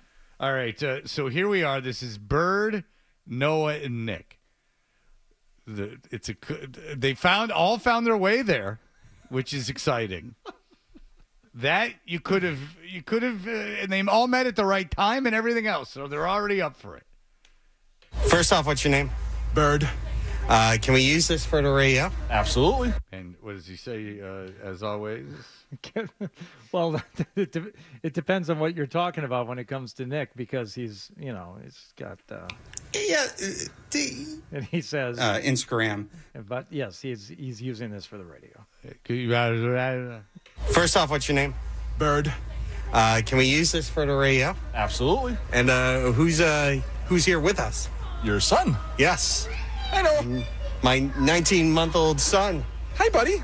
Now, Bird is great with kids. How do I know? Because, he lives with his family. Yes. He lives at home with his parents. All the nieces and nephews go up to his room and visit. Yeah, and even though they're out of Everett comes to them. So if you ever follow him on Instagram and you can see him playing with kids, I'm not kidding. He's fantastic with children. And it's because he's around them constantly. Well, Fred, does he have a bunch of kids? Oh, no. He still lives with his parents in his 40s. He's just got his nieces, nephews, cousins are all around. Mm-hmm. So I would let Bird watch. Well, he wouldn't be necessary anymore. But when they were younger, I would have let Bird watch my kids at any point. I'm not kidding. I would have easily. Ba ba ba. Can you say bird? Yeah. Dang kids, shut up. You're going to get them all over here. This kid's shouting like he wants them around, these birds. Dad, sell the house. We're in a dang bird cage. I know. My son, by the way, is 16, and has a fear of birds. He feels too much in his bedroom window. Even though we live on a street in Newton Center with one tree. That to him is a problem. Well, that's the problem. The one tree in Newton Center happens to be outside your house, so all the birds live there. Oh, I'm sorry. There are other trees in Newton Center. Oh, There's just one on my property. There's just one Oh. in my property. All right, here we go. I'm good with babies, you know that. It seems like you guys are actually not only hitting it off, but you're actually communicating, which is great. Next, I put his son in the baby carriage. Up a baby. Are we going to see the wolves? You go, oh! All right. I'll push him. All right, you are not pushing my son. So what are you going to do today? Nicholas, I'm going to teach you something about animals today. All types of animals. Okay, great. All right. Oh, Nick's one of these dads. You're not going to push my son. Like, Did you see that conversation take a turn there? Yeah, like It was Nick just a got all little turn. Got a little serious. In the Upper Baby carriage. Not bad. Oh, yeah. Them Upper Babies, those aren't cheap. That ain't no pram. I'll tell you that. That's an Upper Baby. All right, so when we come back, the games begin. Nick will not let Bird push his kid. He acts like that's outrageous. I'm good with babies, you know that. Nick, in about 7 years, you'll look back and you'll go, I would have let the son of Sam push my kid around if it would have given me a break. I know. That preciousness of who can operate the carriage will have long since left you. Might take until the second kid, but I don't know who is holding my second half the time. Take them. Yeah, that preciousness is very young first kiddish. Yes. The sacredness of the whole thing goes away. Trust me, Nicholas. It is fun to listen to, though. I remember you are myself not being pushing this my way. son? Remember taking my son to the hospital with 100-degree fever, like, oh my God, he's gonna die, and the hospital going, no, and just feeling like, oh, but he's the Lord's son. You don't understand. He's the chosen one. He's the chosen one. He's ours. All right, we'll be back in just a moment. We'll find out what happens when Bird, Nicholas, and Noah go to the zoo. You're listening to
Patriots. Into the end zone. Play here. Touchdown for the Patriots. WBZ FM and HD Boston 98.5. The Sports Hub. A Beasley Media Group station. Sports Hub headlines. Patriots had yesterday off. They will next play Sunday in San Francisco. Patriots are 1-2 after a bad road loss to the Jets Thursday night. They're going to be facing a team that's also 1-2 after an ugly loss of their own, 27-24 to the Rams. The 49ers led LA 21-7 with 4 minutes left in the third quarter and lost. The Rams' Joshua Carty kicked a 37-yard field goal with 2 seconds left for the win as Sean McVay's squad pulled off the comeback of the week. What a job by our group, just continuing to battle, continuing to fight. And, there's a lot of guts, there's a lot of resilience in this group. And it's just one game. But I'm really proud of them. In other NFL news, Miami is now down their top 2 quarterbacks. Tua Tagovailoa is already on injured reserve, and his replacement, Skylar Thompson, suffered a rib injury in the third quarter of a 24-3 loss in Seattle yesterday and did not return. The Dolphins, in case you do not know, come to Foxborough a week from Sunday. Red Sox took 2 from Minnesota yesterday, 8-1 and 9-3. They're back at 500 with 6 games to go. They'll visit Toronto tonight, and they are expected to place closer Kenley Jansen on the injured list today, ending his season. And the Bruins opened up their preseason with a loss to the Rangers 3-2 at TD Garden. Trevor Kuntar and Cole Koepke each scored in the loss. The Bruins play the Washington Capitals at the Garden tomorrow night. Sports Hub headlines are brought to you by Rapid Flow Sewer and Drain Cleaning. This season, the last thing you want at your bar or restaurant is a sewer backup on game day. Call 800-286-FLOW or visit rapidflowinc.com. With Rapid Flow, one call solves it all. I'm John Wallach at Boston's Home for Sports, 98.5 The Sports Hub. Your next update at 8:30. Listen to it. Laugh at it. Get mad at it. Agree with it. Argue about it. It is Boston Sports. Boston Sports. And it is all we do. 98.5 The Sports Hub. Half Toucher. Dressed like a gorilla. Half Hardy. A big, beautiful ball of flame. And a whole lot of Boston Sports. And I have had many offers to become an insider. What are we gonna do? This is some animals. We're going to the zoo. Yeah.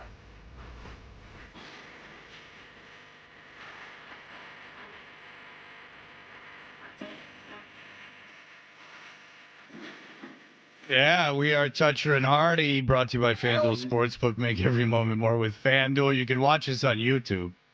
Oh, Jesus Christ, watch us on YouTube.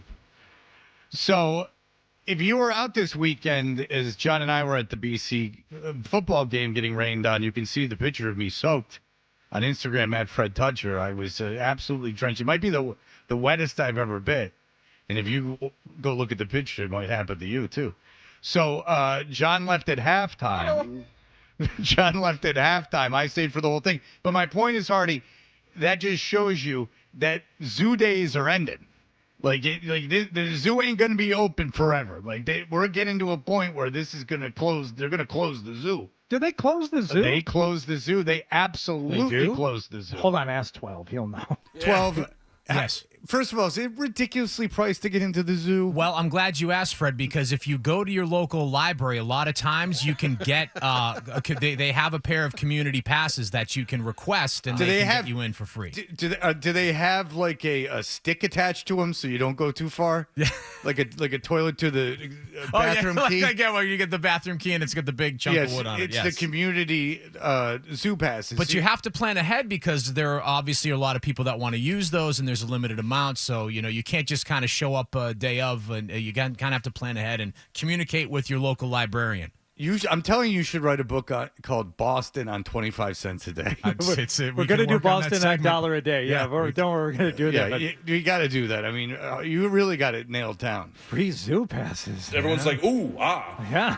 Wow, free zoo passes. But do you know your librarian's name? I know my mailman's name. Do you know your librarian's name? When the kids were littler, yes, because we obviously spent a lot more time at the library when they were younger, and knew the librarians in the children's room and such. But I know them to see them now, but not as much on a first name basis. Yeah, I mean, listen, they're in a jazz quartet together. I mean, it's a quintet, Fred. There's 5 of us. Right. Of course he knows. Maybe a sextet. I mean, if we're looking for a trumpet player. All right. Well, I don't. Once relationships get involved, the whole thing breaks up. Just look at Fleetwood Mac. That's right. All right. So here we are. They're at the zoo. It's Noah, who's 19 months old, our own Nicholas, and our friend Bird. That's right. Someone told me it's all happening at We're looking at the map. You have any suggestions? I mean, the Caribbean coast is right in front of our faces. All right, so what are some of the places here? We got the Caribbean coast. We got the Yucatan Creek, which is basically, I believe, Canadian animals. Now, do you think maybe... How'd they get him down here? It's not the... Well, he said it was the Yucatan Creek. Hang on. But then he said it was Canadian. So what are the odds that maybe there's been a bit of a mix-up here in the reading of the sign? I think the odds are high there, Hardy. Well, somewhere Curry College would say that can't be the case. He's holding a diploma. Okay. He has a college degree, a Bachelor of Arts. So the Franklin Park Zoo. So what are you telling me? They're the zoo that's got Canadian animals? No, they're at the Stone Zoo, right? Oh, There the we go. Stone Zoo. All right, I don't even know what that is. Don't bother, Nicholas. No. Stone Zoo, yes. All right, where's the Stone Zoo? In Stoneham. The thought here in the booth is that that Bird read Yucatan and thought Yukon. Well, and I conflated believe the we'll two hear terms. that, yes. All right, Sorry, so, I didn't mean okay. to- All right. So he sees the Yucatan. We got the Yucatan Creek, which is basically, I believe, Canadian animals. In the region. Yukon. Oh, Yukon? Okay, Yukon Creek, which is basically Canadian, North American, porcupine, and we got reindeer. You want to see the reindeer? You want to see us reindeer?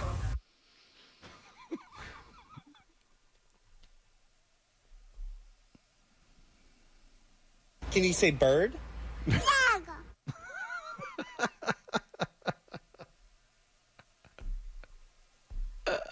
I'm good with babies, you know that. Yeah, it's teaching them a lot. You are. All right.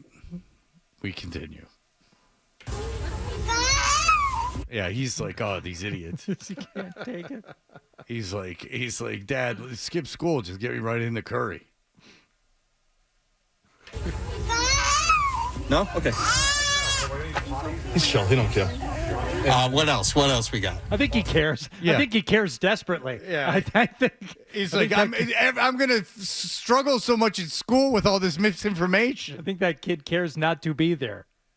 And he's like, we've already passed my dad's reading abilities.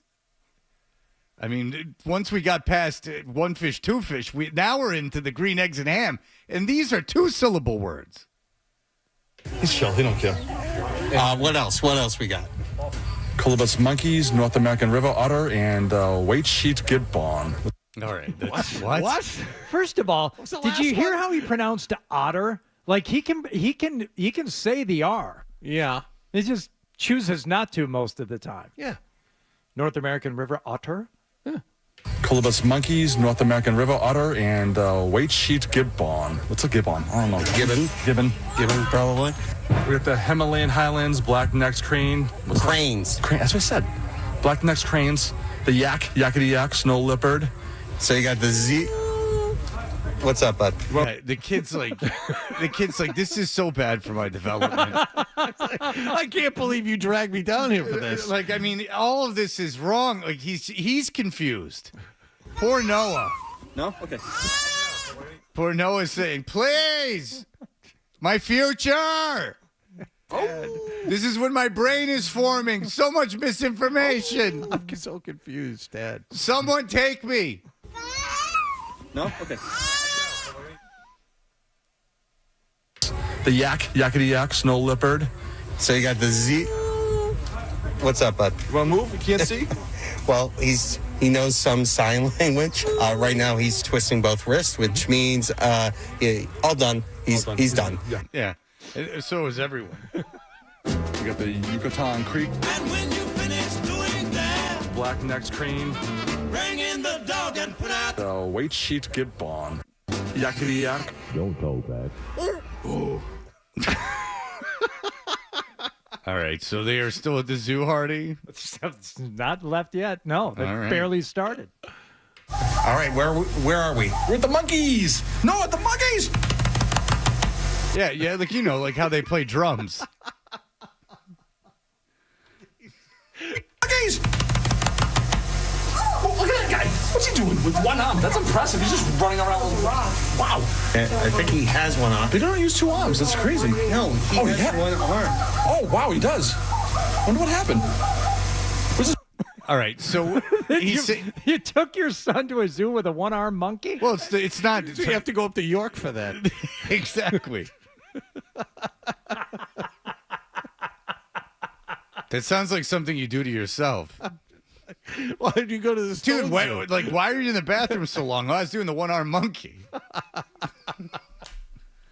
No, the monkeys. Now he's making fun of the one monkey that can't do it because he only got one arm. The other monkey just goes. He's like, that's impressive. Look at that. He's like doing everything one-handed, and the monkey's like, dude, this is a condition. I was born this way. Oh, wow, he does. Wonder what happened. It's like that white tiger that they had at the Franklin Park Zoo for a long time that had been so inbred. And you looked at that thing and like, I didn't even know that's a tiger anymore. And it would kind of look back at you and go, That's just what the government tells you. Inbreeding, there's no problems with. No, not good. I mean, just look at West Virginia. It's running like a clock. Where's the zookeeper? I want to know. Anyways, teach my son about monkeys. Monkeys are cute in the wild. They eat smaller mammals, bugs. They use sticks and stick them in the ground and eat ants with them, buddy. Like right in the ant holes. And they like to climb on stuff. They have a swing, a ball of bells. Yeah, if you go to Africa, they're often on swings and they have balls of bells. A ball with bells? Yeah, and they're always sticking sticks in holes. That's right. A ball of bells? Yeah, see the bells? See the yellow balls, and they have bells in the middle, and they make noises. How can you tell that they have bells? You can tell. See the bottom right there? It's silver.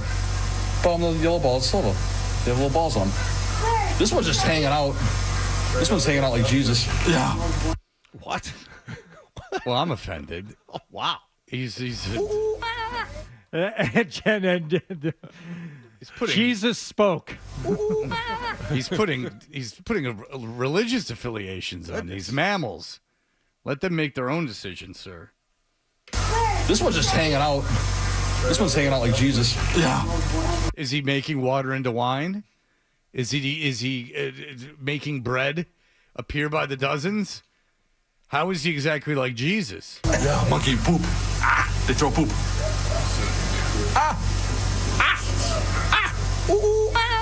They're not throwing poop right now, bud. So maybe next time. Yeah, that's what Bird wants his money back. Give me my money back. Why? I want to throw poop. Throw poop. He's doing the one-arm sling. Oh my God. Yeah, I think he has one arm. Oh, wow, he does. Wonder what happened. Oh, Jesus.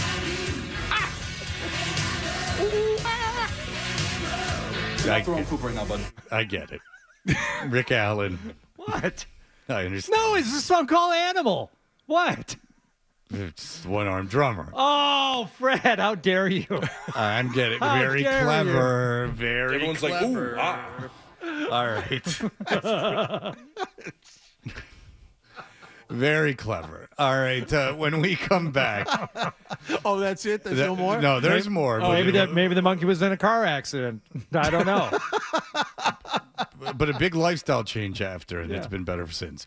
All right. When we come back, we will go around the monkey NFL. now has to play at the snare with his left foot. He can't close the hi-hat anymore. Right, but the monkey's friends were very loyal. Yes, and they were. They would listen, and they reaped the rewards of it as the album they made with him went diamond several times. All right, we'll be back with Around the NFL, everything that happened in the NFL yesterday. Yakety yak. Hello. Yakety yak. Yakety yak. Yakety yak. Yakety yak. All done. Yakety yak. Yakety yak.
is going to be used all around the internet. Get up. The cat is finally out of the bag. Get up. We're back. Toucher and Hardy. Get up. 98.5 The Sports Zone.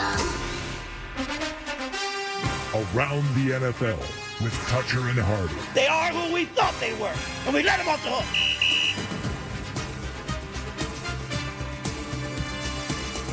Hey, we're Toucher and Hardy, and it was a big week for the NFL. And if you're a Patriots fan and you want this season to be interesting, this was the week for you, as no one has come out as a dominant team in the AFC, and we will get to that. What happened, Hardy? You tell me. Well, if there's one team I would say that is asserting itself, at least a little bit in terms of the win-loss record, that would be your Kansas City Chiefs. Mahomes in the pocket, throws it left, caught Juju Smith-Schuster, angling left, fire, diving, touchdown! Kansas City, welcome back to the Chiefs' kingdom in the end zone. Juju Smith-Schuster on a 13-yard crosser.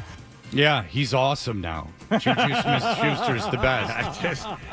It's amazing what a talented quarterback can do for you. Well, Two he had catches. 17 yards. Yeah, of two catches reception. for 17 yards. Patrick Mahomes, 26 of 39 for 217 yards. Did throw a pick yesterday. And the good news is, yeah, he threw a pick in the end zone. It was a great play. The good news is that for the NFL is Kansas City's offense is very boring. For a second year in a row, some of us had the Kyle Pitts over in yards, which hit, and everyone's very excited about that.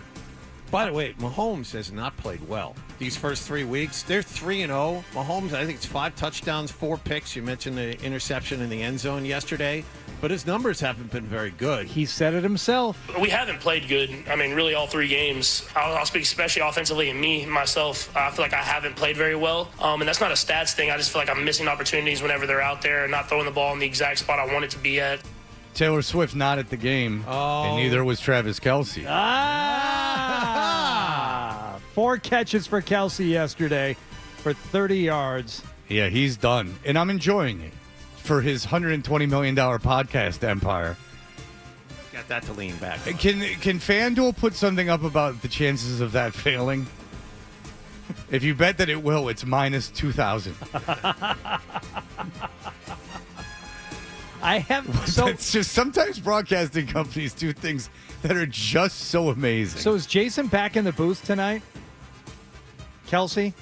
Yeah, I would imagine. Not the right? booth. You mean the pregame, like on the field? Yeah, he was in the booth, but he was in the booth for part of the game. There's but 2 he was in games the pregame. tonight, so perhaps that he will be in one of them. Jacksonville at Buffalo, Washington at Cincinnati. Yeah, our own Kendra Middleton is at the in Buffalo for that Jaguars game to watch them lose again. But Jason Kelce doesn't bother me. In fact, Jason Kelce could probably be a good studio analyst, and they could pay him a couple $1 million a year, and he would be great. But giving him and his brother $120 million to talk into a computer is not going to be profitable for anyone. All right, so let's move to the. What do you want to hear? The center and the tight end that retired. Oh, the one that used to be dating the famous lady. Yeah. Yeah, and the other one that no one knew of 2 years ago. Yes, them. I want to hear their thoughts on every matter under the They sun. played against each other in the Super Bowl. You get a chance to hear from Jason Kelce's wife. You know what they could do? They could write a book called The Day We Played Against Each Other in the Super Bowl, and then that would be that. Yeah. They should do a children's book. No one's done that. No. Let's go to Dallas, where the Cowboys were hosting the Ravens. Getting it done early. He gives to Derrick Henry, running right up the middle. He's got a hole. He's to the 15. Henry to the 10. The 5. Touchdown, Ravens! The train is rolling, and the King scores again. And Derrick Henry was rolling early. He carried the ball 25 times. He had 151 yards, 2 touchdowns, but things dried up, Fred. Yeah, that's the book on Dallas, is that they can't stop the run, that they're not a physical team, and that you continue to pound them with the run. They're fast, then you negate their pass rush, run everything off play action, and that's what Baltimore did in the beginning of the game. So Baltimore jumps out to a 28-6 lead going into the fourth quarter. Scott Hansen having trouble with the math. I was watching Red Zone at one point when he was trying to figure out how many points they were down. Yes. Trying to subtract. I actually happen to be watching at the exact same time. Yeah, it's like, Yes. oh, come on, Scott. Come on. Again, these Get two it together. broadcasters do not have the Sunday ticket. I know. It's an odd flex for you because you use it mostly to watch a game other than the Patriots. At least you did for the first Oh, 2 no. weeks. Well, you wouldn't need the ticket to watch the Patriots. Well, the Patriots are on local but television. you're watching another game while the Patriots are on.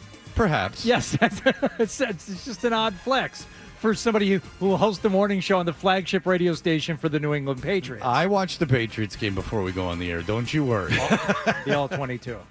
No. You're in the film. Where's the film room in your house? I didn't see it when I was over there. People pay for the yucks over here. They don't come for the analysis. I'll tell you. You watch this Patriots team with a fast forward button, you're doing all right. You don't have to watch that in real time. You watch your New York Jets in real time. Now, if there's not a conflict, then of course Yes. I will. Like there won't be a conflict this weekend. Cowboys, by the way, 6 points through the first 3 quarters, and then 19 total in the fourth. But the insistence on going for the 2-point conversion on the first of 3 fourth quarter touchdowns ended up biting him in the ass, I'm convinced. Kick the extra points on touchdowns 1 and 2. See if you need it for the third, and then worry about getting your stop. But they did not, and the Ravens go on to win 28-25. And by the way, Ezekiel Elliott, they have Ezekiel Elliott, and they have Dalvin Cook, who's not active. Ezekiel Elliott came back to Dallas. He's noticeably bad. He only carried the ball 3 times yesterday. But he had like 2 yards each time. Yeah. I'm not sure. He averaged 2 yards each time. I'm not sure he had 2 yards each time. It may have been a hit for a loss. And a loss and something else. But Ezekiel Elliott, and I'm not being sarcastic or snotty. It's kind of sad. Well, who saw that coming? Oh, everybody saw that coming. It's just sad that it's in Dallas. It's not that he hung on too long. Watch the Patriots for 5 minutes last year. You saw this coming. Yeah, it's just that he came back there, and I don't know what they're going to do. They don't have a running game at all. They ran for 51 yards yesterday, and that's not an aberration. They let their running back from last year go, but they never let score touchdowns. Pollard. But they don't have anybody. They have no running game, so it's all heaped upon Prescott. And they're starting to, as you said, John, there's starting to be some acting out from the players. Oh, CeeDee Lamb fumbled on a slant, and it happens. It just happens at times. But you would have thought, I don't know what you would have thought. He raced over to the sideline, could not stop bitching and moaning that he had fumbled and lost the fumble. Dallas is in disarray. This head coach has never really been very good. And now this is where they are. Jerry insisted upon bringing this guy back for another run at this. Dallas isn't a championship team. They're not anywhere close. I'm wondering if Jerry has called Bill yet. So I was thinking about this and watching Jerry during that fourth quarter, and that probably extends things a little bit. He saw something from his quarterback and from his coach, and he sees like things were going well. Better than they went last week when Jamie Foxx did a live stream during a Cowboys practice. All right, so that's disingenuous, that whole thing. So Jamie Foxx is, first of all, they're letting Jamie Foxx tape practice, which is interesting. Jamie Foxx is live streaming a Cowboys practice where the media is not invited to. They're running plays. It's ridiculous. And he's with Jerry Jones because he's famous. And when you're famous, you get to... apparently, you sit with the owner of the Cowboys, who's 100 years old, in tape practice. That's what would bother me if I'm a Cowboys fan. And they're like, this guy's got great balance, and Jerry Jones is just talking, and he's giving all these physical things about the guy. 5'9.5", 210 pounds. Yeah, 5'9.5", 210 pounds. 9 and 3 inch hands, he says. Yeah, and then he goes 8.5 and 3 inches around the blank. And everyone's like, oh, he's talking about the guy's penis size. Oh, get out of here. He's giving the guy's measurements and he's being funny. He, at the end of it, goes, oh, yeah, we know everything down to his penis size. And then Jamie Foxx, like an idiot, turns the stream off, as if something horrible's just happened.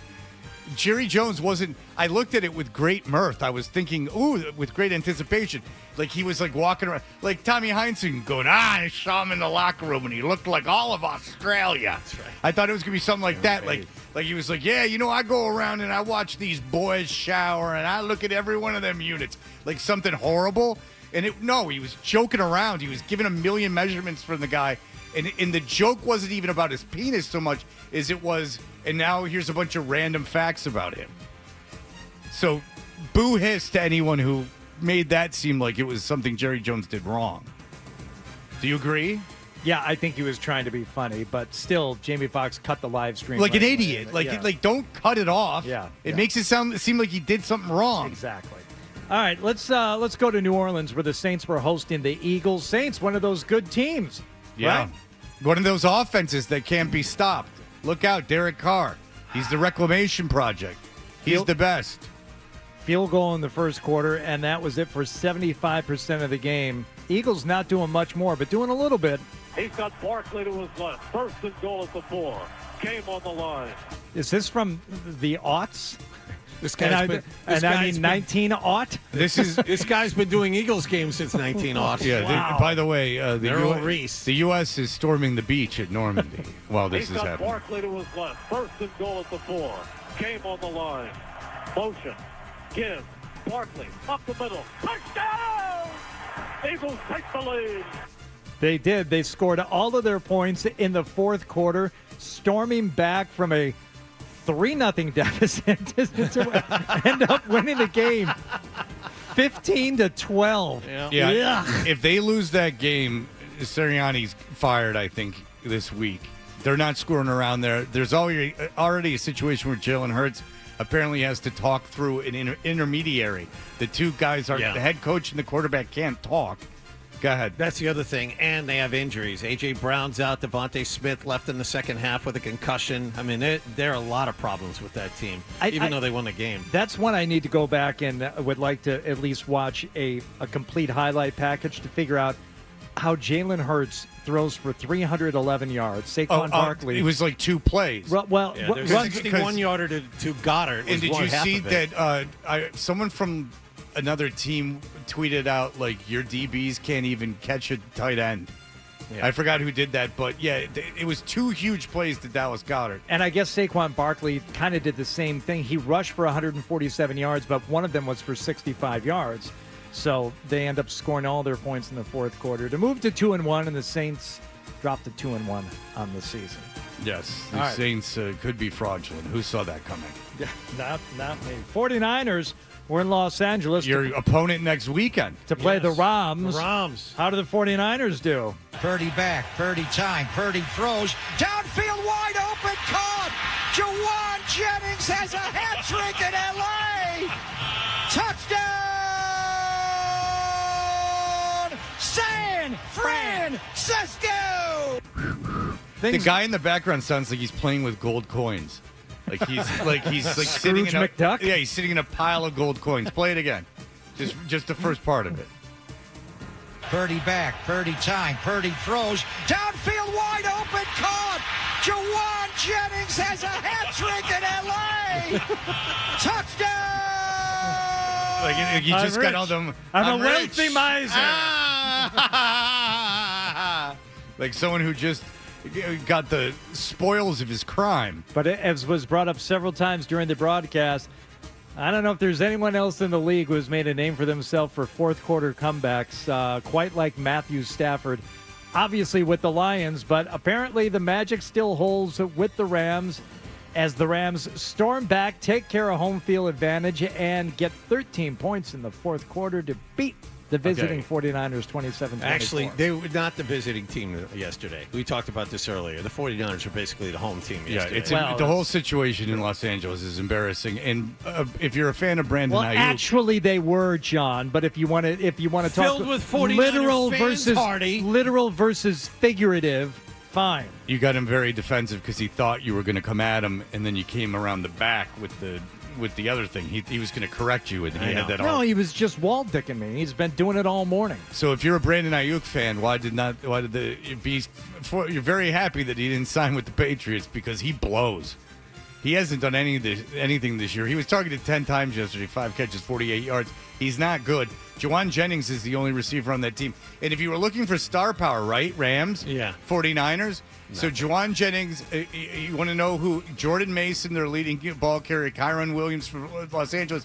The Los Angeles receivers, Tutu Atwell, Yes. DeMarcus Robinson, Jordan Whittington. Atwell was with the team last year. But I'm saying, how far down the depth chart is that? Well, I mean, Kansas City was missing Kittle, they're missing McCaffrey, and they're missing, who am I? 49ers. Debo Samuel. And Kupp and Nakua are out for the Rams. Yeah, it was a real collection of superstars on the field yesterday. All in the beginning of the season. Who are these 49ers, by the way? Are they the team that just dominated the Jets, or this team from the last 2 weeks? They thought they could sit everybody out. I mean, what I was reading, Kittle was dinged, but he could have played, and they wanted to rest him. That was something Bert Brewer was talking about. People are saving people for later in the season. Now, the 49ers won't need any of these guys this coming weekend, but they got to get healthy pretty quick, or they're going to lose out on a chance for a home game in the playoffs. Who'd the 49ers lose to last week? They lost to something bad. They lost to, the Vikings, who might be all right. Yeah. Okay, so there Vikings you go. defense, very good. Yeah, you have the coach of the year right there in Kevin O'Connell. Yeah. And by the way, who's good all of a sudden is Sam Darnold, and it's no fluke. Again, don't play Drake May. We might get to the game, but don't play Drake May. Look at Sam Darnold. Sam Darnold has all the talent to be a starting quarterback in the NFL, and he just was ruined by a bad team. We'll get to that. We'll get to another AFC East team. Of course, the Bills are playing tonight, but Dolphins played yesterday. We'll get to what went down in Las Vegas between the Panthers and the Raiders. Don't talk about what went down in Vegas. Stays there. Fred. Blowing in breathalyzers and having the time of my life. That wasn't in Vegas. I'm 48 years old. Was that in Vegas? Where was that? No, that was in Nashville. Okay. All right, we'll be back in just a moment. Sports Hub headlines. After a bet.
thing exploded. 98.5, the Sports Hub.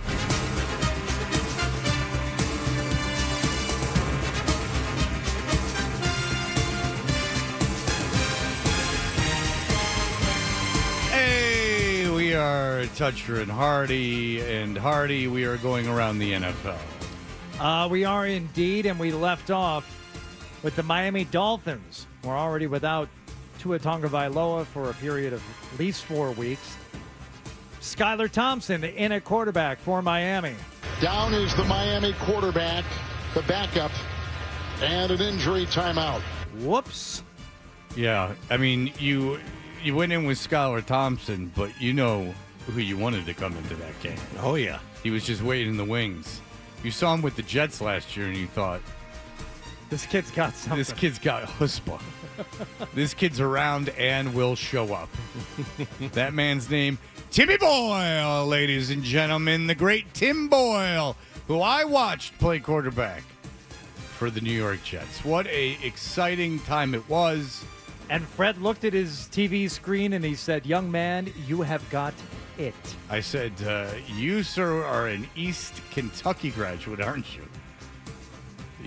That just shows you if you hang around enough, you get into a football game. Not given a lot to work with. Boyle ended up going 7 of 13 for 79 yards, and the Seahawks blow out the Dolphins 24-3. Seahawks are now 3-0 on the season, while the Dolphins moved to 1-2. So the Dolphins are in big trouble. With the people they have on their team, I can't imagine this is going to go well. They're not going to win. Did you see Tyreek Hill? Tyreek Hill is running free in the secondary. It wasn't like he was being covered. He was open for a lot of his routes, and the quarterback was just either didn't look at him or physically unable to get the ball to him. One or the other. So more to your point, yes, I give it maybe another week. And I think Mike McDaniel is probably a good coach and has the ability to do that, but it doesn't look like this is going to be a long-term situation for him in Miami.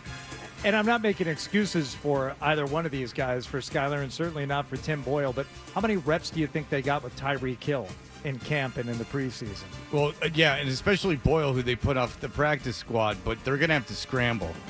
Well, they have that kid Hundley, who's now on their practice squad, that I think they signed him off the Baltimore Ravens. Yes. They find him from the ball. Well, he's no kid. But, yeah, no, he's been around. He's their third-string quarterback at this point, and I bet you he winds up starting for them in the not-too-distant future. And, by the way, Miami is here a week from Sunday. Yeah, and that's not a guaranteed win for Miami under any stretch of the imagination. And it's underinvested in.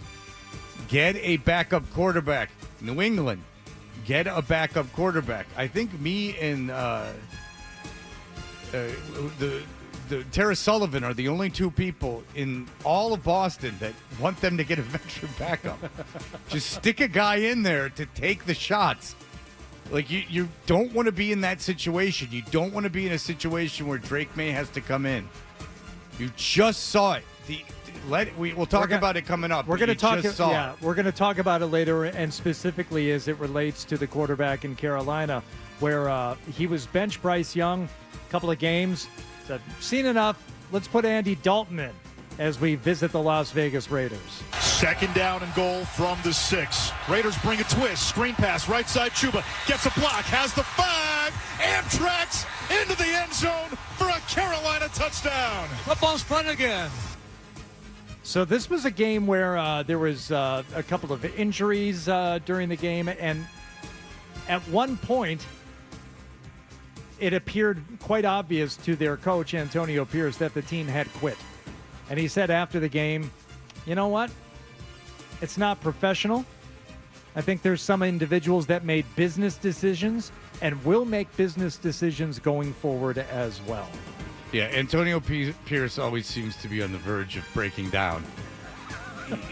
He always I know like it crying works. Or a nervous breakdown. Oh no, and when I say breakdown, I mean it could go in any number of directions. Like, he seems like someone who you don't want to be in a car with.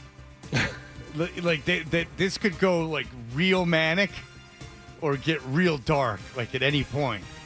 That's what he seems like to me. And I see how that could work in short term, But after the third game of the season, when you lose to Carolina and you start calling out guys for making business They decisions, didn't just lose to Carolina. They got thumped by a bad team. well, Really and that just bad shows team. you that Carolina, the team rallied around. They knew Bryce Young couldn't play. And so when they made that switch, that motivated the team. I mean, it's not just the magic of Andy Dalton, who at the end of the day had a very good career. But it's not just like the magic of Andy Dalton. It's that it unified the team.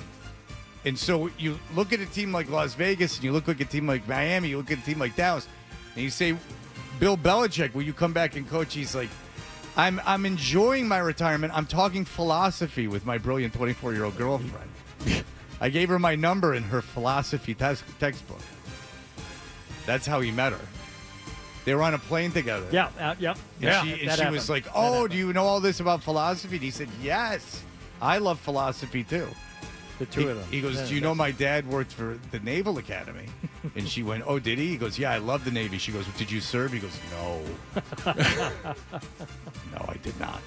Well, did you coach over there? No. Well, then why didn't I mean, you could have, like, it's available. But I put on the old-timey helmet. No, I walk around pretending. Put on the old-timey Navy helmet. Yeah, right. I put on the Navy helmet because I'm very into the Naval Academy. Counts for something. Why doesn't he go coach Navy? I'm serious. If you love Navy so much, go coach Navy. You could coach Navy till you die. Yeah, they would give him that job. Sure. He's from the area. I mean, I don't know how. I mean, the Naval Academy, it's co-ed now. I'm sure there's philosophy classes he could sit in on. Or just move her down to Annapolis. Move the 24-year-old to Annapolis with him. Well, listen, they were in Nantucket gallivanting all over the place together. Fred, you specifically You're wanted one of his kids. You just hear the moaning, and you're like, "Oh God, Dad's boning the 24-year-old." You He's hypodermic needles all over the place. Dad shot himself up. He's good for an hour. Is he using heroin? Oh no, it's much worse. Oh no, there's no opiate in that. No, that's so he can maintain an erection for an hour. Fred, you specifically wanted to talk about this Cleveland Browns game, didn't you? Honey, I'm gonna go in the bathroom and put this needle in me. You go get ready. You get yourself ready. I'll do the same. You go get a gallon of lube. I'm gonna go shoot That didn't myself need to be up. said. The whole getting yourself ready, that's what I implied, Fred. Well, getting yourself ready could be putting on lingerie. No. You know. You get all warmed up on your own. I will excuse myself with some medical devices and be right back. And let me put this harness on. This hernia girdle. And then I will be right in. I'm not letting him off the hook for me. You can't act like that much of so much better than everyone, so morally superior to everyone. I'm ready for And then I'm run ready around for with sex. Where's my hernia girdle and big T-shirt? Dan Aykroyd did it. Big T-shirt. And World's socks. best grandpa. I don't need you looking at my 70-year-old feet. Number one grandpa. The big T-shirt. Like, I spoil my granddaughter T-shirt. Oh, that tracks. That's great. Now, Let me tell you about my grandkids. which she can read while she's from above, because I have a feeling that's the only the only maintainable position. Yes, looking down. Yeah, Yes, she's absolutely looking down. Yes. Ah, my hip. That's okay. You took the shot. You just lay down. Did you fall and break your hip? No, at this age, the hip breaks and then you fall. The bones are so brittle. And this rehab is going to be no joke. Fred, you You're specifically... going to have to be wiping me for a good amount of time. Just forget about it, Artie. Just don't worry. Your about 30s are going to. You're basically going to be a wet nurse. Let's be honest. 24. Again, if it was Mick Jagger or George Clooney, I get it. Or like some like IRL driver, you know, like F1 driver that like Italian suits and everything. Then I get it. Like there's a certain like sophistication and like worldliness. No, not Belichick. He's a fat grandpa. That's when it gets like real Freudian. Mm-hmm. He acted like a prick for 20 years. He needs to be made fun of. This is not about his family. Or we never said anything about his wonderful girlfriend, Linda. No, she's a wonderful. She seems, by all accounts, to be a wonderful lady. Delightful. By the way, Mark Davis, no spring chicken himself. Do you know how old Mark Davis is? Mentally, 11. 69 years old. Oh. He's got himself a very young girlfriend. Is that his girlfriend? Well, she just has. But I've read a lot of different things. By girlfriend, you mean someone who sits there and listens to him cry. Yeah. Yeah, that's right. I don't know if that's his girlfriend. That kid's got some. That man's got some childhood trauma. You think? Yeah, his father was not Cal nice. Davis did some damage when he was younger? Yeah, I think so. Man. Like anyone that says anything about Mark Davis, I'm like, how would you be? Like, how would you be? Well, he owns the Raiders. Yeah, you know what he had to do to get that? A lifetime of horrible treatment by his father. He'll tell you. I'm not making it up. Well, he says his 26-year-old girlfriend didn't know he was a billionaire. She was just attracted to his beautiful smile. Okay. I could see that. He drives a van. I mean, maybe she was the bartender at P.F. Chang's. Do you want your Giants-Browns game that you specifically requested? I can just say the Giants beat the Browns. The Browns are 1-2. So now if you're looking at the AFC and you are interested in what's going on there, Buffalo, Steelers, and Kansas City, the only undefeated teams. And you have some teams that were supposed to be good. Baltimore, Miami, Cleveland.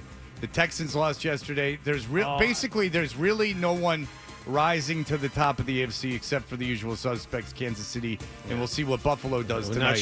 Not sold on Pittsburgh at all. Yeah, Justin Fields looks pretty good, but they're doing it with their defense. We'll see how good they. I mean, I'll tell you that Tomlin can coach. And I know you love you some Sam Darnold. Darnold back to pass, shakes the shoulders, dumps to Jones, walks into the end zone, touchdown, Vikings! I'll tell you why 34-7 over the Texans yesterday. Yeah, I'll tell you why I like Sam Darnold, because everyone I know that covered the Jets were like, there's no reason he shouldn't be good. Like, they never said that about Wilson. They never said that about Sanchez. They all were, because remember we used to have guys on from the other markets. Everyone was like, Sam Darnold's smart, big, and athletic. Like, there's no reason there's a disservice to him. And I've never heard anyone in the New York media talk about a quarterback like that. He's got the revenge game against the Jets in London in a couple of weeks as well. Do you think he's mad at Saleh and those guys? I don't doubt they'll be outcoached in that game. That O'Connell guy is basically just writing his own Coach of the Year ticket. Someone said if I was Minnesota after that game, I might have been Breer. If at Minnesota after the game, I'm just throwing money at him, saying how much to stay. Give me a lifetime contract. All right, we'll be back. Alex Smith talked about your New England Patriots and how it relates to what happened in Carolina. We will have that for you in just a moment.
begins.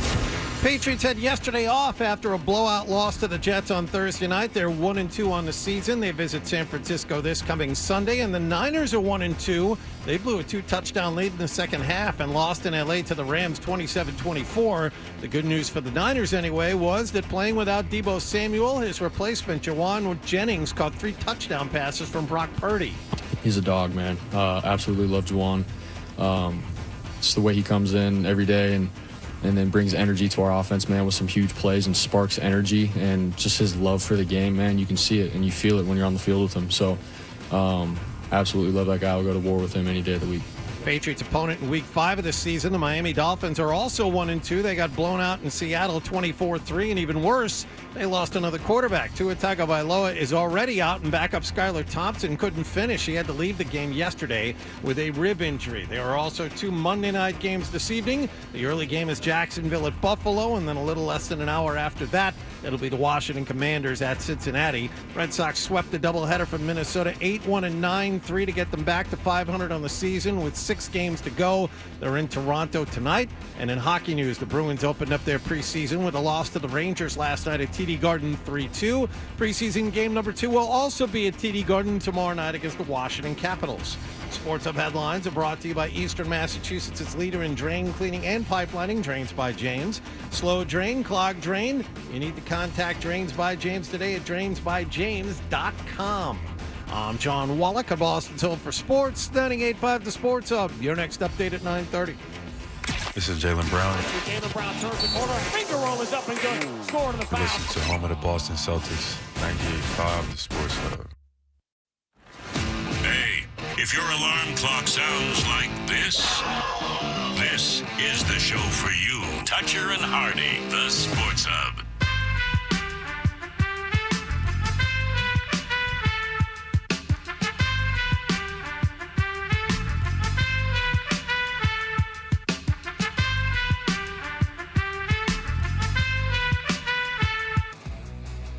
What is this, Adam? This is Gorillas with Del the Funky Homo Sapien. It's called Rock the House. I just looped up the instrumental bits. I like it. Yeah, it's nice. Doesn't rock, though. You know, Hardy wants to rock on a Monday. The attitude from Hardy with the music beds, man. I mean, especially when I've been going out on a limb to get his REM and his Jim Blossoms. Jim Blossoms. What in REM there. did you play?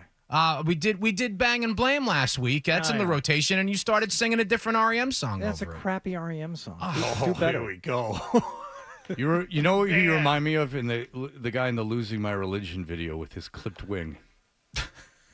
In the hole in his side. That freaked me out. Can you imagine? Oh, that video. Oh, and he's I don't like that.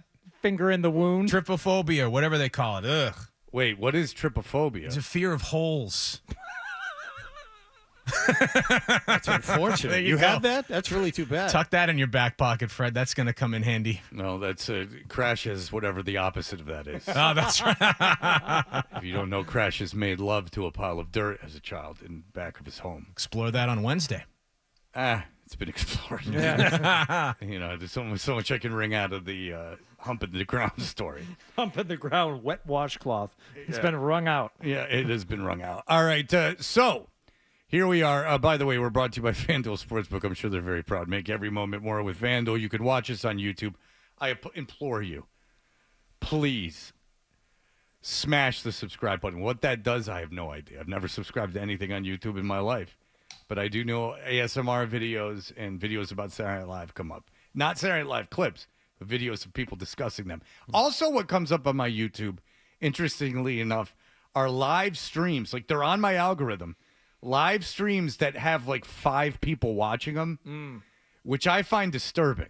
Like, why am I getting this? If only 5 people in the world are watching this, why are you telling me to watch this? Have you ever made the mistake of jumping on one of those live streams before you see how many people are watching it, and then I feel obligated to stay on for a little while so the number doesn't dip down to 4? I could see that impulse. What I am interested in now are these things, these sites, and they have hundreds of thousands of views of people critiquing and making fun of podcasts while their own podcast sucks.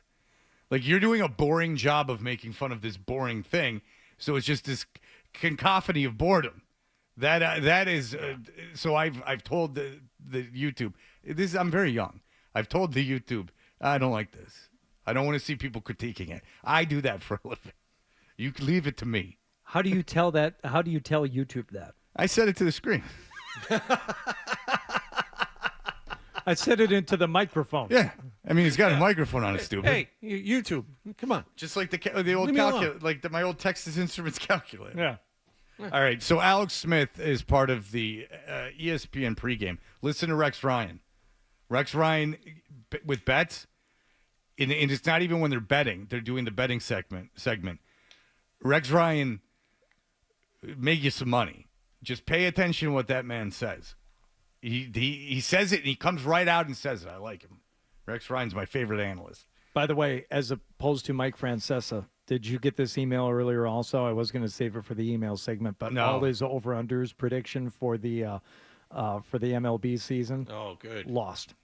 Whoa, Everyone? all his futures Really? lost? I don't know if the ones that were listed here, and I'll go back and find them, but they were losers all. And there were like Yeah. 4 or 5 of them there. Yeah, listen for Rex Ryan, not when he's saying something specifically like about gambling, but he'll go this is just like a random thing, but like the Falcons suck against the tight ends. They can't so you take Pitts over in yards and it hits and you're like, wow. Look at what Rexy Ryan made for me. Made me a little cash. I'm an expert in football, and I'm an expert in feet. Yeah. If everyone with a foot fetish could, that's like their crystal ball. Francesa had the Yankees under 91.5. Oh, he didn't miss that by much. He had the Mets under 80.5. Okay. He had the Rays over 84.5. That's not going to happen. And the Tigers under 81.5. How about that? That's remarkable. How about them Tigers, huh? If the season ended today, they would be in the wild card, AL wild card, with no offense whatsoever. All right. Here is Alex Smith talking about Bryce Young and how it relates to the Patriots. You can't hide. You're out there every single play, right? They're writing about you in the paper. You just got benched after 2 games into your second year. You're embarrassed. Your confidence has been stolen. This organization, man, has really failed him. Yes, they have. I mean, and I'll tell you why they have. It's because this coach is under the impression, like, if we don't win, I'm going to get fired. Well, that's obvious, Fred. Well, no. If you're, like, Mayo's not going to get fired from the Patriots this year. There's an understanding that this team is supposed to be competitive, but is not going to have a competitive record most likely. Well, that sucks. Yeah, but it's the way it's going to go. Your offensive line is terrible. Your wide receivers aren't good. You gotta develop, and there's no way you're going to develop them during the season. This is going to take some time. So what he did is, so they traded up. They traded away half their team. They traded away Christian McCaffrey. They traded away DJ Moore. They traded all these pieces. Ultimately, I know they don't all interconnect, but ultimately the result of all of this was Bryce Young. And so they're in a team bereft of talent. They have Bryce Young. Sound familiar? But they give up all this stuff for Bryce Young. Then they give him 1 year in 2 games and bench him. Now he can never play again. So now you're really starting from nothing. And if I'm a free agent, do you go to Carolina under any circumstances unless it's my only shot or they vastly overpaid me? You ask, when you're a free agent, you ask a couple of questions. What's ownership like? What's the team like? What's the attitude there? Who am I going to be playing with? And a 5-second conversation will tell you that the owner is a maniac. Well, they all have the same representation. They all talk to each other. There's no way anyone's like, it's great there. And they're a laughing stock. So great, you got the win yesterday with Andy Dalton. But in the meantime, Bryce Young's never going to be your quarterback. Yeah, apparently there's a bunch of teams interested in him because, again, these guys are good. Like, they're good football players. They get put in situations where they can't win. Go ahead. The other part of it is, and we said this when we found out that Bryce Young was going to get benched, Andy Dalton's just good enough to cost them the draft pick that they would desperately need to get an impact player, to get the player they need, another quarterback. I mean, Dalton could go win them 3, 4, 5 games, and that takes you out of contention for that top 5 pick that you need. Yeah, but the alternative. Well, you know what this thing is Andy Dalton should be Miami's backup. They shouldn't be in Carolina. Someone should have invested in their backup quarterback, and they didn't. Andy Dalton can play. And he wasn't great, but he was certainly good. Yeah.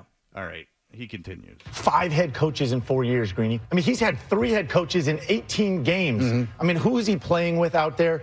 This has been hot garbage, to steal Rex's, adjectives. And once you decided, I know they're going to Andy Dalton right now. They should have done this from day one last year and let him sit and learn and make sure that when he does play, that there's stability around him. Once they made the decision to play him, right, like this, and this is the Peyton Manning model, right, of the number 1 pick. And again, Cerrone Battle put this out, and he put a picture of Steve Young, and he's like, Peyton Manning, Steve Young, Troy Aikman. First of all, Steve Young didn't succeed in Tampa. Steve Young's the same thing as Sam Darnold and Geno Smith and all these other guys. So that's a terrible example. Yes, Peyton Manning and Troy Aikman became good. Troy Aikman just happened to play on arguably those early 90s Dallas teams are arguably the most talent-laden teams in the history of football. You could make that argument. Is it correct? Who knows? But just that so put that in your pipe. And second of all, Peyton Manning's a savant. I could give you 100 examples of it not working. This doesn't happen. It doesn't work. Peyton, that's just saying, well, give your kid a piano. Look at Mozart had one. Yeah. Well, your kid's not Mozart. Peyton Manning is special. His family's got some genetic thing in him. From grandpa to grandson, all of them are studs. They were born to play quarterback. He can do it. Not everyone else can. Right. I'm so sick of it. Aikman played on the best team ever, and Peyton Manning's like a unicorn. There's very few people that works with. There's a million other examples. Stop with the May should play crap. Just look around the league right now. Let's play you through the dysfunction, right? Peyton Manning goes out and throws 28 interceptions his rookie year, one of the worst rookie seasons of all time, and still comes out of it to be the Hall of Fame quarterback that he is. He is an anomaly. Peyton is such a unique person. That is not the case most often. You can go out there and you can develop bad habits. You can lose your confidence, and it's shown up in Bryce's play. I felt like I lived this, and again, so it's such a hard time watching it. Yeah, it's Alex Smith who obviously went through that, and he was the number 1 overall pick. And the thing is that, we're all like, oh, they should be these superhumans, and they shouldn't listen to anything. The 22-year-old guy, you get like 1 shot at it a week, and for every shot of it you get, there's 7 days of everyone speculating about how crappy you are and how you should go to hell, and you're just supposed to ignore all of it and not let any of it affect you. There's a stadium full of people booing you. Then everywhere you go, people are looking at you sideways. It's got to be. You have to be such a freak to be able to handle that. That's why it's such a unique position in sport. There's no pressure like it in any other position. So, for all the people who want to play Drake May, and there's still a lot of them out there, there's no way in hell you prop him up behind that offensive line with receivers to throw to that can't get open. I mean, you look at what's going on, and you can't honestly sit there and tell me or anyone else, yes, this kid should play. I don't think anyone who says that even has thought about it. If you want to have a future, if you want this kid to be the foundation of what this team is moving forward, you have to, like Alex Smith just said, you have to bring him into a situation that helps instead of hurts. Because this kid more than likely is not Peyton Manning or Troy Aikman or any of those guys that you can point at and go, see, it happens. So you have to move him along as gently as possible. And that does not mean throwing him in there without a left tackle to block for him and without wide receivers to get open for him. No, we talked about it with Bert last week. You got to do something more on the offensive line. It seems so obvious, and it seems, of course you do. And it's too late to do that this year. Yeah, but you will still hear people calling for Drake May. Let's see what he's got. Let's see if he's not going to fix it. He's not going to fix it. We just give you a number of examples of quarterbacks that you could never really realistically expect them to become that weren't able to fix it either. So not in this type of situation. He was in for what? 9 snaps, 10 snaps on Thursday night? And he got seriously hit twice? And it's not about injury. It's not No. worrying that he's going to get injured because he's a kid. He's a big kid. It's worrying about what it does to him mentally. Yes. Because it's an incredibly difficult position. You're the face of the franchise, and you're the face, really, of the city. Didn't Van Pelt say what the thing we found out about May when he came out of college? His footwork was crap. They had to clean up the footwork. That was a big thing. Well, what did Alex Van Pelt say after the game? He lapsed back into bad habits. We got to make sure that doesn't happen. Yeah, he was under siege, and he immediately lapsed back into bad habits. These are things that happen to young quarterbacks, especially guys that were supposed to be not a total project, but a guy who was not supposed to be NFL ready when they drafted him. Yeah. There's no downside. Well, then why did you take the quarterback in the last draft? Because you thought he was the guy. Well, you should have taken an offensive lineman. Well, then take an offensive lineman in the next draft. So you took an offensive lineman last year, then you take a quarterback this year. What's the guarantee that someone as good as Drake May is going to be available to you? That's the thing. I have no problem with them taking Drake May at 3. I don't know why No sitting him problem a with year is a loss for you in any way. You're not paying him. He's You're on not a gonna rookie win deal. Anything. You want to make sure that this guy is, when he's in there, goes in there for that's it. You make the change and that's it. Yes, you're absolutely right, because if you're Carolina, Bryce Young can't play quarterback for the Panthers again. I mean, he can if Dalton gets hurt, but he can never be. And I guess he could Wally Pipp him in that situation. Yeah. But realistically, the chances of Bryce Young being the quarterback of the Carolina Panthers again are very low.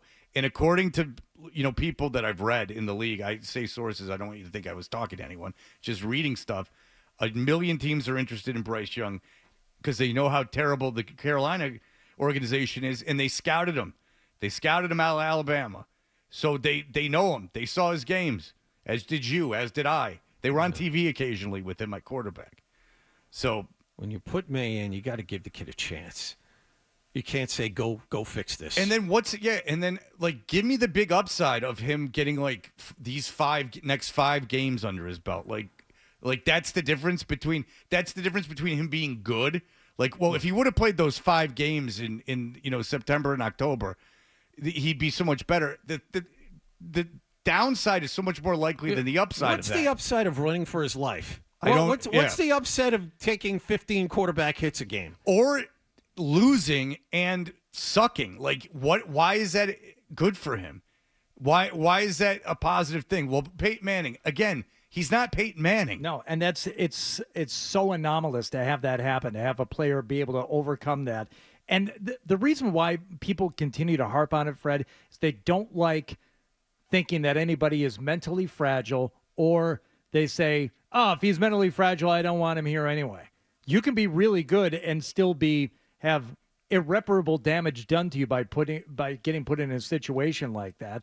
And I think that's more often the case. It's only every once in a while where someone's able to overcome a really bad first year or two and then turn it around and turn into forget about great, even a good, reliable starting quarterback in the league. It doesn't happen. How would Peyton Manning know how to handle negativity surrounding him in football?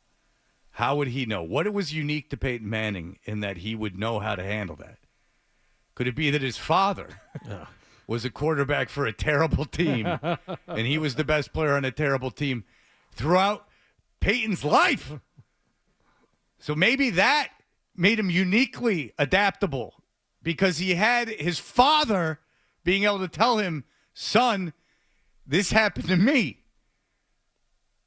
Drake May's dad was an athlete, but I don't recall him being a quarterback for New Orleans, the Saints organization. Or Ole Miss for that matter. So I'm flexing at this point about that I know about his career. I'm very impressed. You understand? Yes. What channel do you pay for to learn all that? Oh, that's just SEC Network when I sleep. Just keep it on. There's a low hum in the background. There's a low hum. Let's go. Give me that, coach. All right. We will be back with our award-winning email segment. You all hang tight.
Instagram? John Wallach 24. All right. And JON at 985thesportshub.com. Hardy at 985thesportshub.com. Toucher at 985thesportshub.com. Helen says, where is Adolfo? That is something that Hardy asked today. Adolfo is now on an aeroplane. Oh, he's on his way. Today's the day. A Spirit Airlines flight. He should have gotten on it about a half an hour ago. And he is jet-setting right now to the great city of Boston. Where is he staying? He's staying in... I don't know if you should get out the town. Not so far from here. Okay. Oh. In Metro West. Okay. Okay, great. Now people from all over the Northeast are going to be just flooding into the Metro West looking for Adolfo. Nicely done. You just screwed up traffic for the next 3 days. Oh, and then they buy things and support local businesses and pay taxes. Yeah, it's a real... Touche. That's sometimes how they say my name. Ben says, good morning, fellas. I don't know why it's a surprise for anyone that John is aggressive behind the wheel. As when we first started, Hardy said that John, on these early Waltham streets, was tailgating him and cutting him off. Yeah. John said that he didn't even know that he was doing it. Then he said he didn't remember following me home back in the day. It was just it really made John look bad. Yeah. He says, I don't know why anyone is surprised that John is aggressive behind the wheel, let alone why are we surprised why John ride young Nicholas's especially large buttocks. It's not a matter of gender. It's a simple matter of edging closer to suffocation. Also, John is naturally aggressive this time of year as his landing spot down south remains unknown.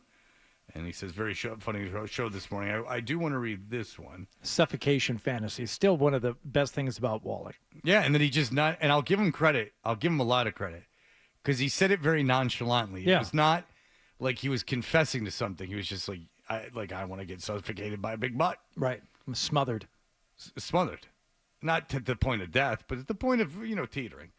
Jim says, so Fred, last night I was at the Bruins preseason game where my kid got to skate an intermission. Long story short, I'm checking in his gear in the security office. In walks Billy Jaffe. Is that Billy Jaffe? I ask. He almost looks in my general direction. Hey, how you doing? And just breezes on by. 2 observations. One, he's not nearly as big as you make him out to be. Do I make him out to be big, or do I make him out to be someone who went to senior prom with a hot chick as a freshman? That's more like the Billy Jaffe lifestyle. Yeah.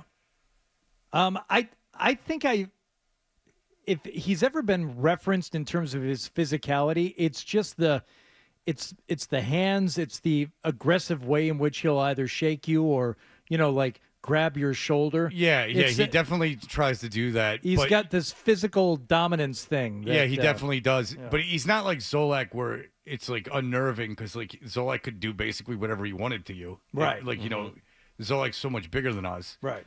But Jaffe isn't intimidating.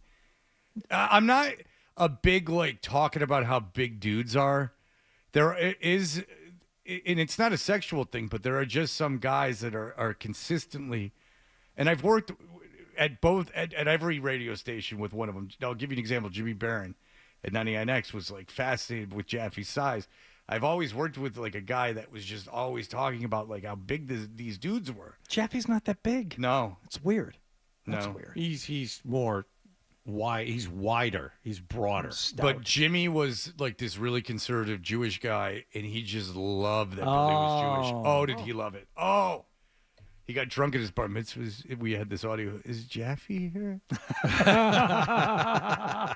He says he's not nearly as big as you make him out to be. Granted, I'm 6'5", but second, he was kind of wall-dicked me. Well, he was going into work. What do you want from him? We've already said enough about him. Hey, guys, my 18-year-old cat died. Not like Zoe's water heater or Fred's cat the first time it died and then lived for 4 years, but more like John's connection to religion. Am I wrong for thinking that the cat was failed by my household? 18 years old? No, I don't think you failed your cat. How long is a cat supposed to live? I think the Fluff lived to be 21. That means I thought she died at 17. Let's ask Catboy. Indoor house cat. I mean, you're in the 15 to 20 year range if it's not going outside and getting into hijinks and shenanigans. Yeah, you're right there in the wheelhouse there. When you retire, when the Social Security system finally takes effect and benefits you, like that'll still be around. But go ahead. It better be, or you're screwed. No kidding. What's the dream? One bedroom in Maine with how many cats? Yeah. Well, I mean, just one. One's fine. Maybe a second one if it needs company. I don't want to be a cat. How do you know if a cat needs company, Adam? It's a trick question. It never does, Fred. A cat never needs your company. I had a therapist when I first moved here said, your cat lives alone. She's like, the cat needs another cat. I got another cat. And my cat did not like that at all. You should read Tribe of the Tiger. It's a good insight into how cats think. You think that they're totally solitary creatures, but they understand the pecking order. Ooh, they interesting. understand things. It's like the cat that will immediately go up to the people that doesn't like cats.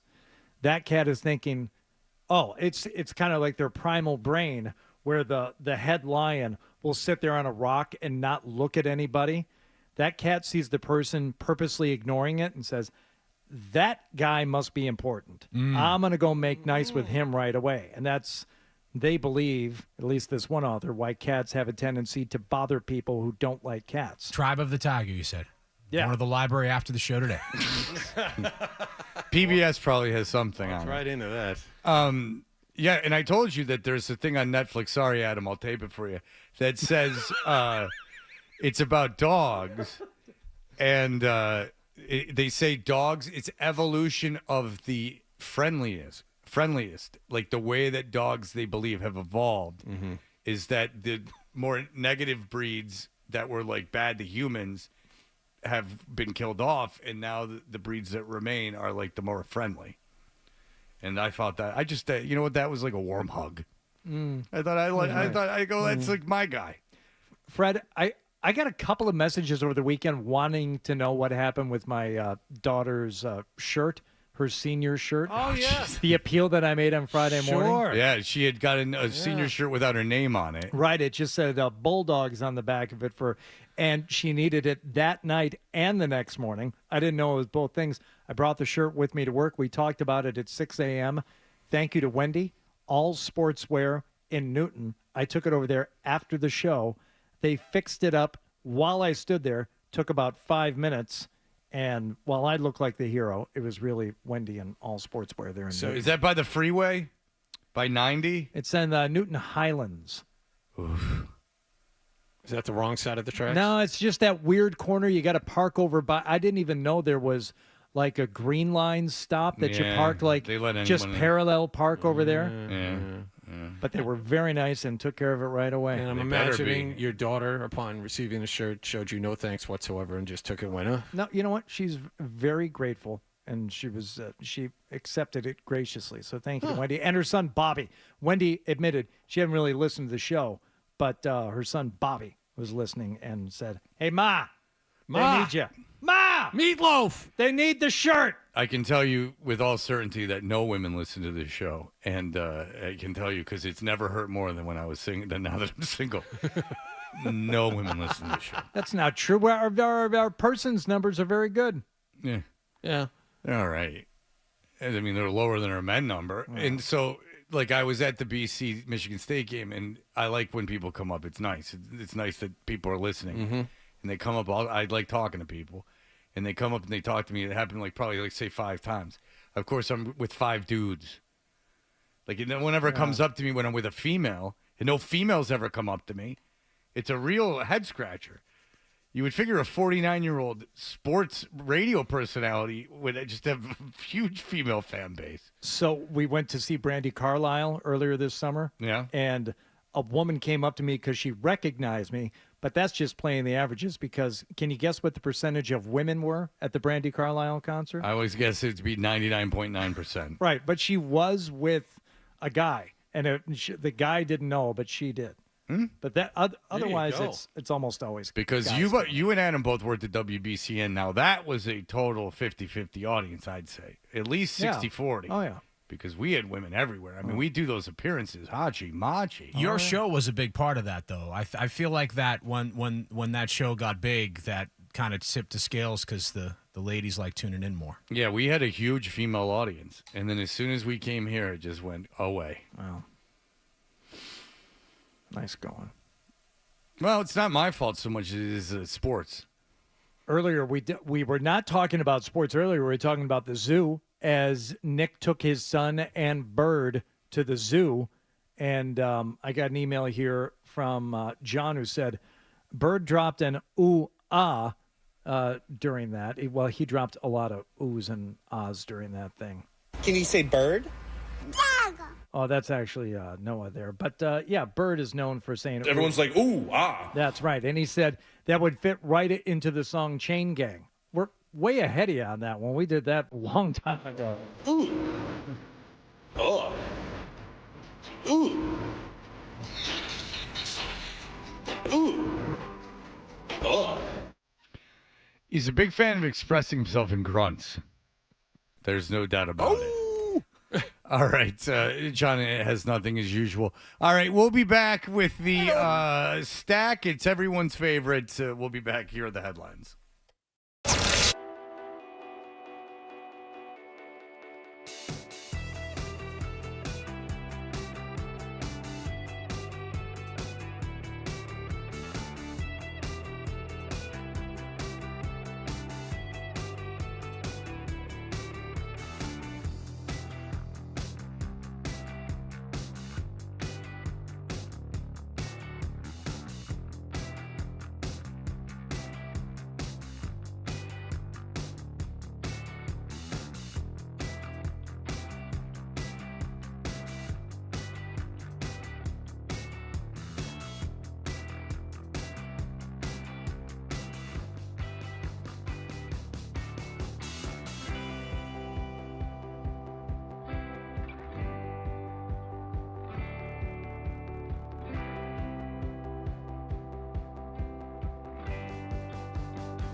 For donations and job creation, log on to goodwill.org and become a job creator. That's goodwill.org. Here we go. Boom. I win. Boom. Yeah. It's a buddy. We've got a passion for Boston sports. Get angry. 98.5 The Sports Hub. Now, more Toucher and Hardy on the Sports Hub. We know what you're thinking. What could I possibly have missed from the show? It's time for The Stack on Toucher and Hardy. Oh, yeah, baby. It is The Stack. We are brought to you by FanDuel Sportsbook. Make every moment more with FanDuel. What's going on, Hardy? I do have the final totals here from Francesa's MLB over-unders. He had the Yankees under, that was a loss. He had the Mets, Rays. He had the Mets under, loss. Rays over, loss. Tigers under, loss. Nationals under 66.5, loss. His one win out of 6 were the Brewers over 77.5. Got the win there. So he went 1-5. Did you hear about the guy from the Nationals that got cut because he was out of the casino at 8 in the morning? They optioned him down to single A, and single A's done. So they just basically got rid of him. Yeah, there's a kid. Well, that's rude. Did he get down there and find like all the doors locked?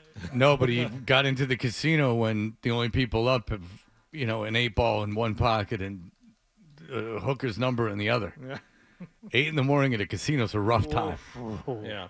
It's the guy they sent down is one of their better prospects too, C.J. Abrams. Yeah, It wasn't just a random guy. It was like well, no, he was on the major league team. Yeah, back in the day, I'd be in the casino like all night, and I was one of those people. But you go out there now, and especially like the first night, you're still on Boston time.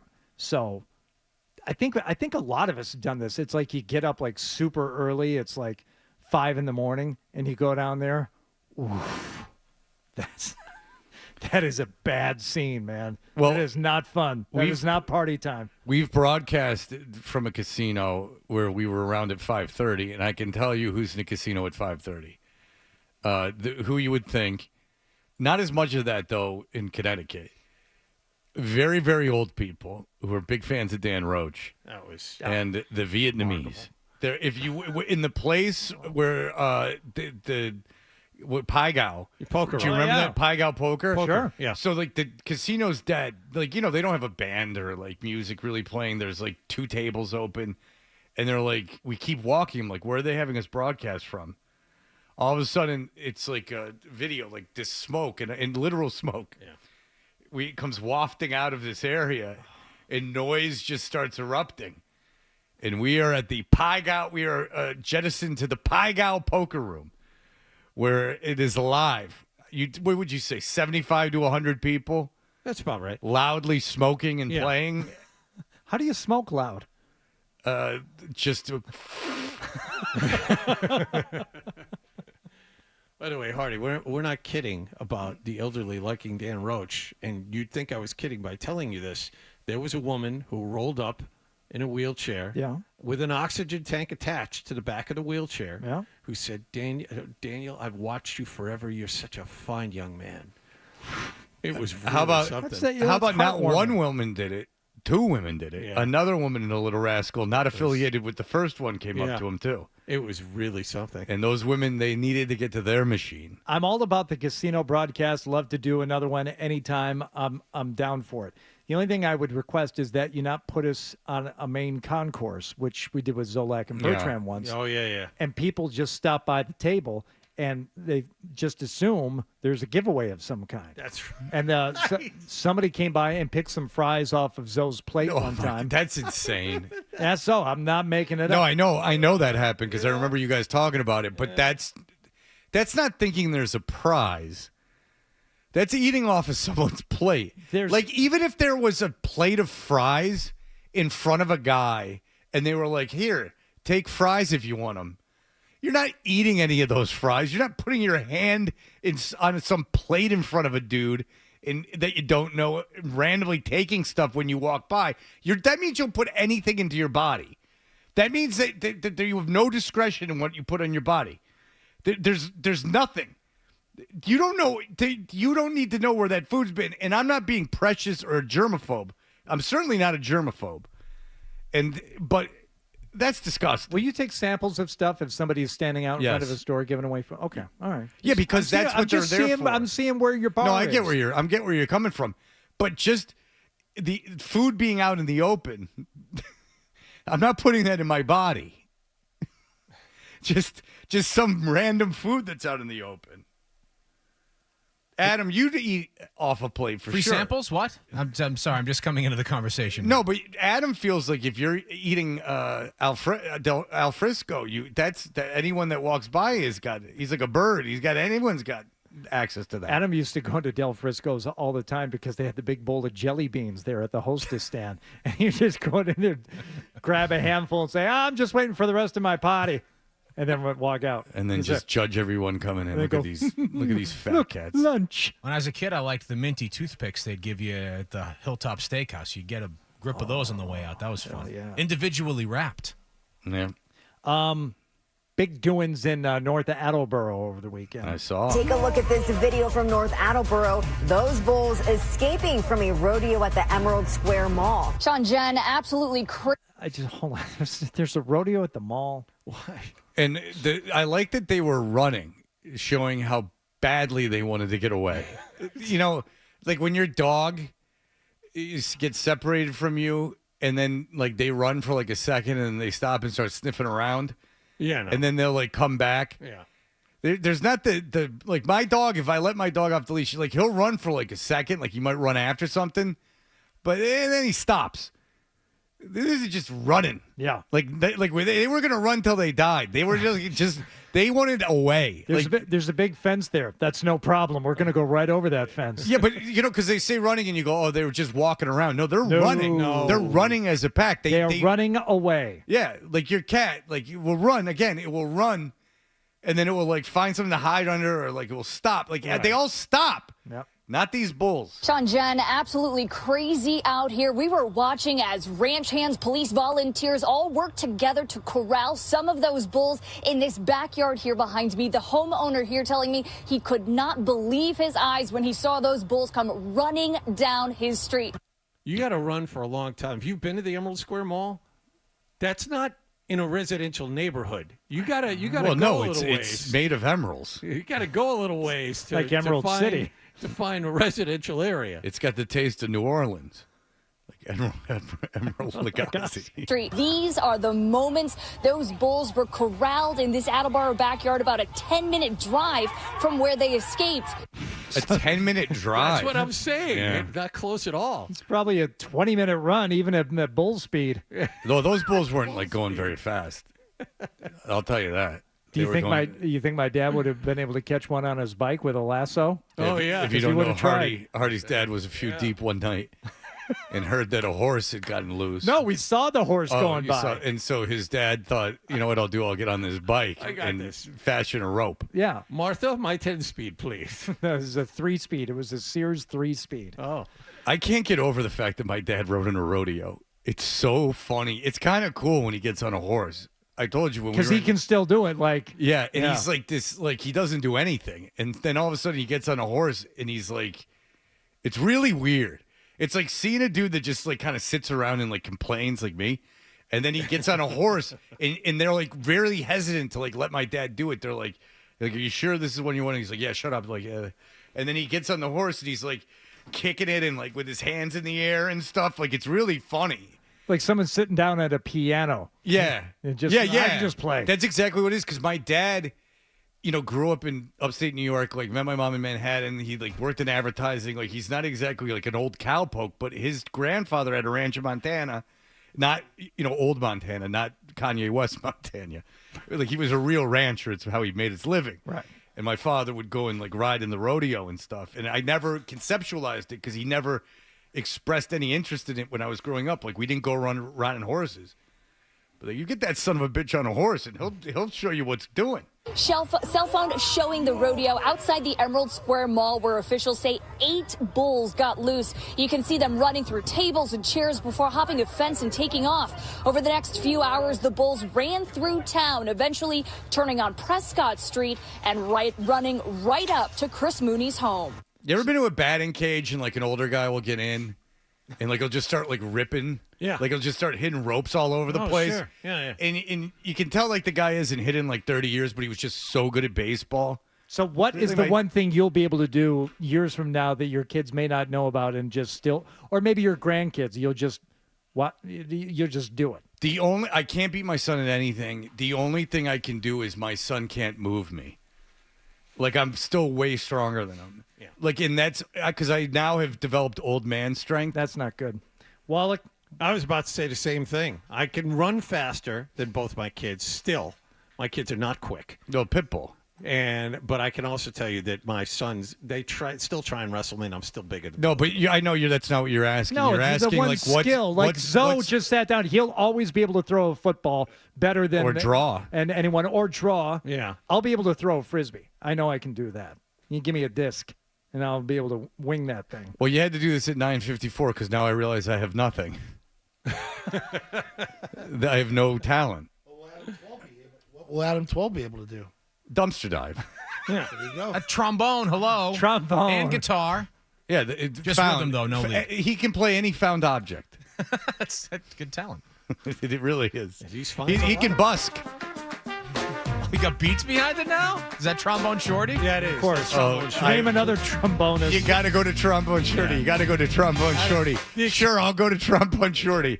Oh, he just plays the trombone. This sucks. Even I know not to go to Trombone Shorty. Oh, he insisted on Trombone Shorty. Oh, you need to go to. It's just like New Orleans. Well, I don't want to be in New Orleans. Like I don't want to go to Trump. Like this is awful. It's a loser with a trombone with a hip hop beat in the background. It's not good. It's really boring. But he's so excited to play the trombone. And I'll listen to jazz music. You know that.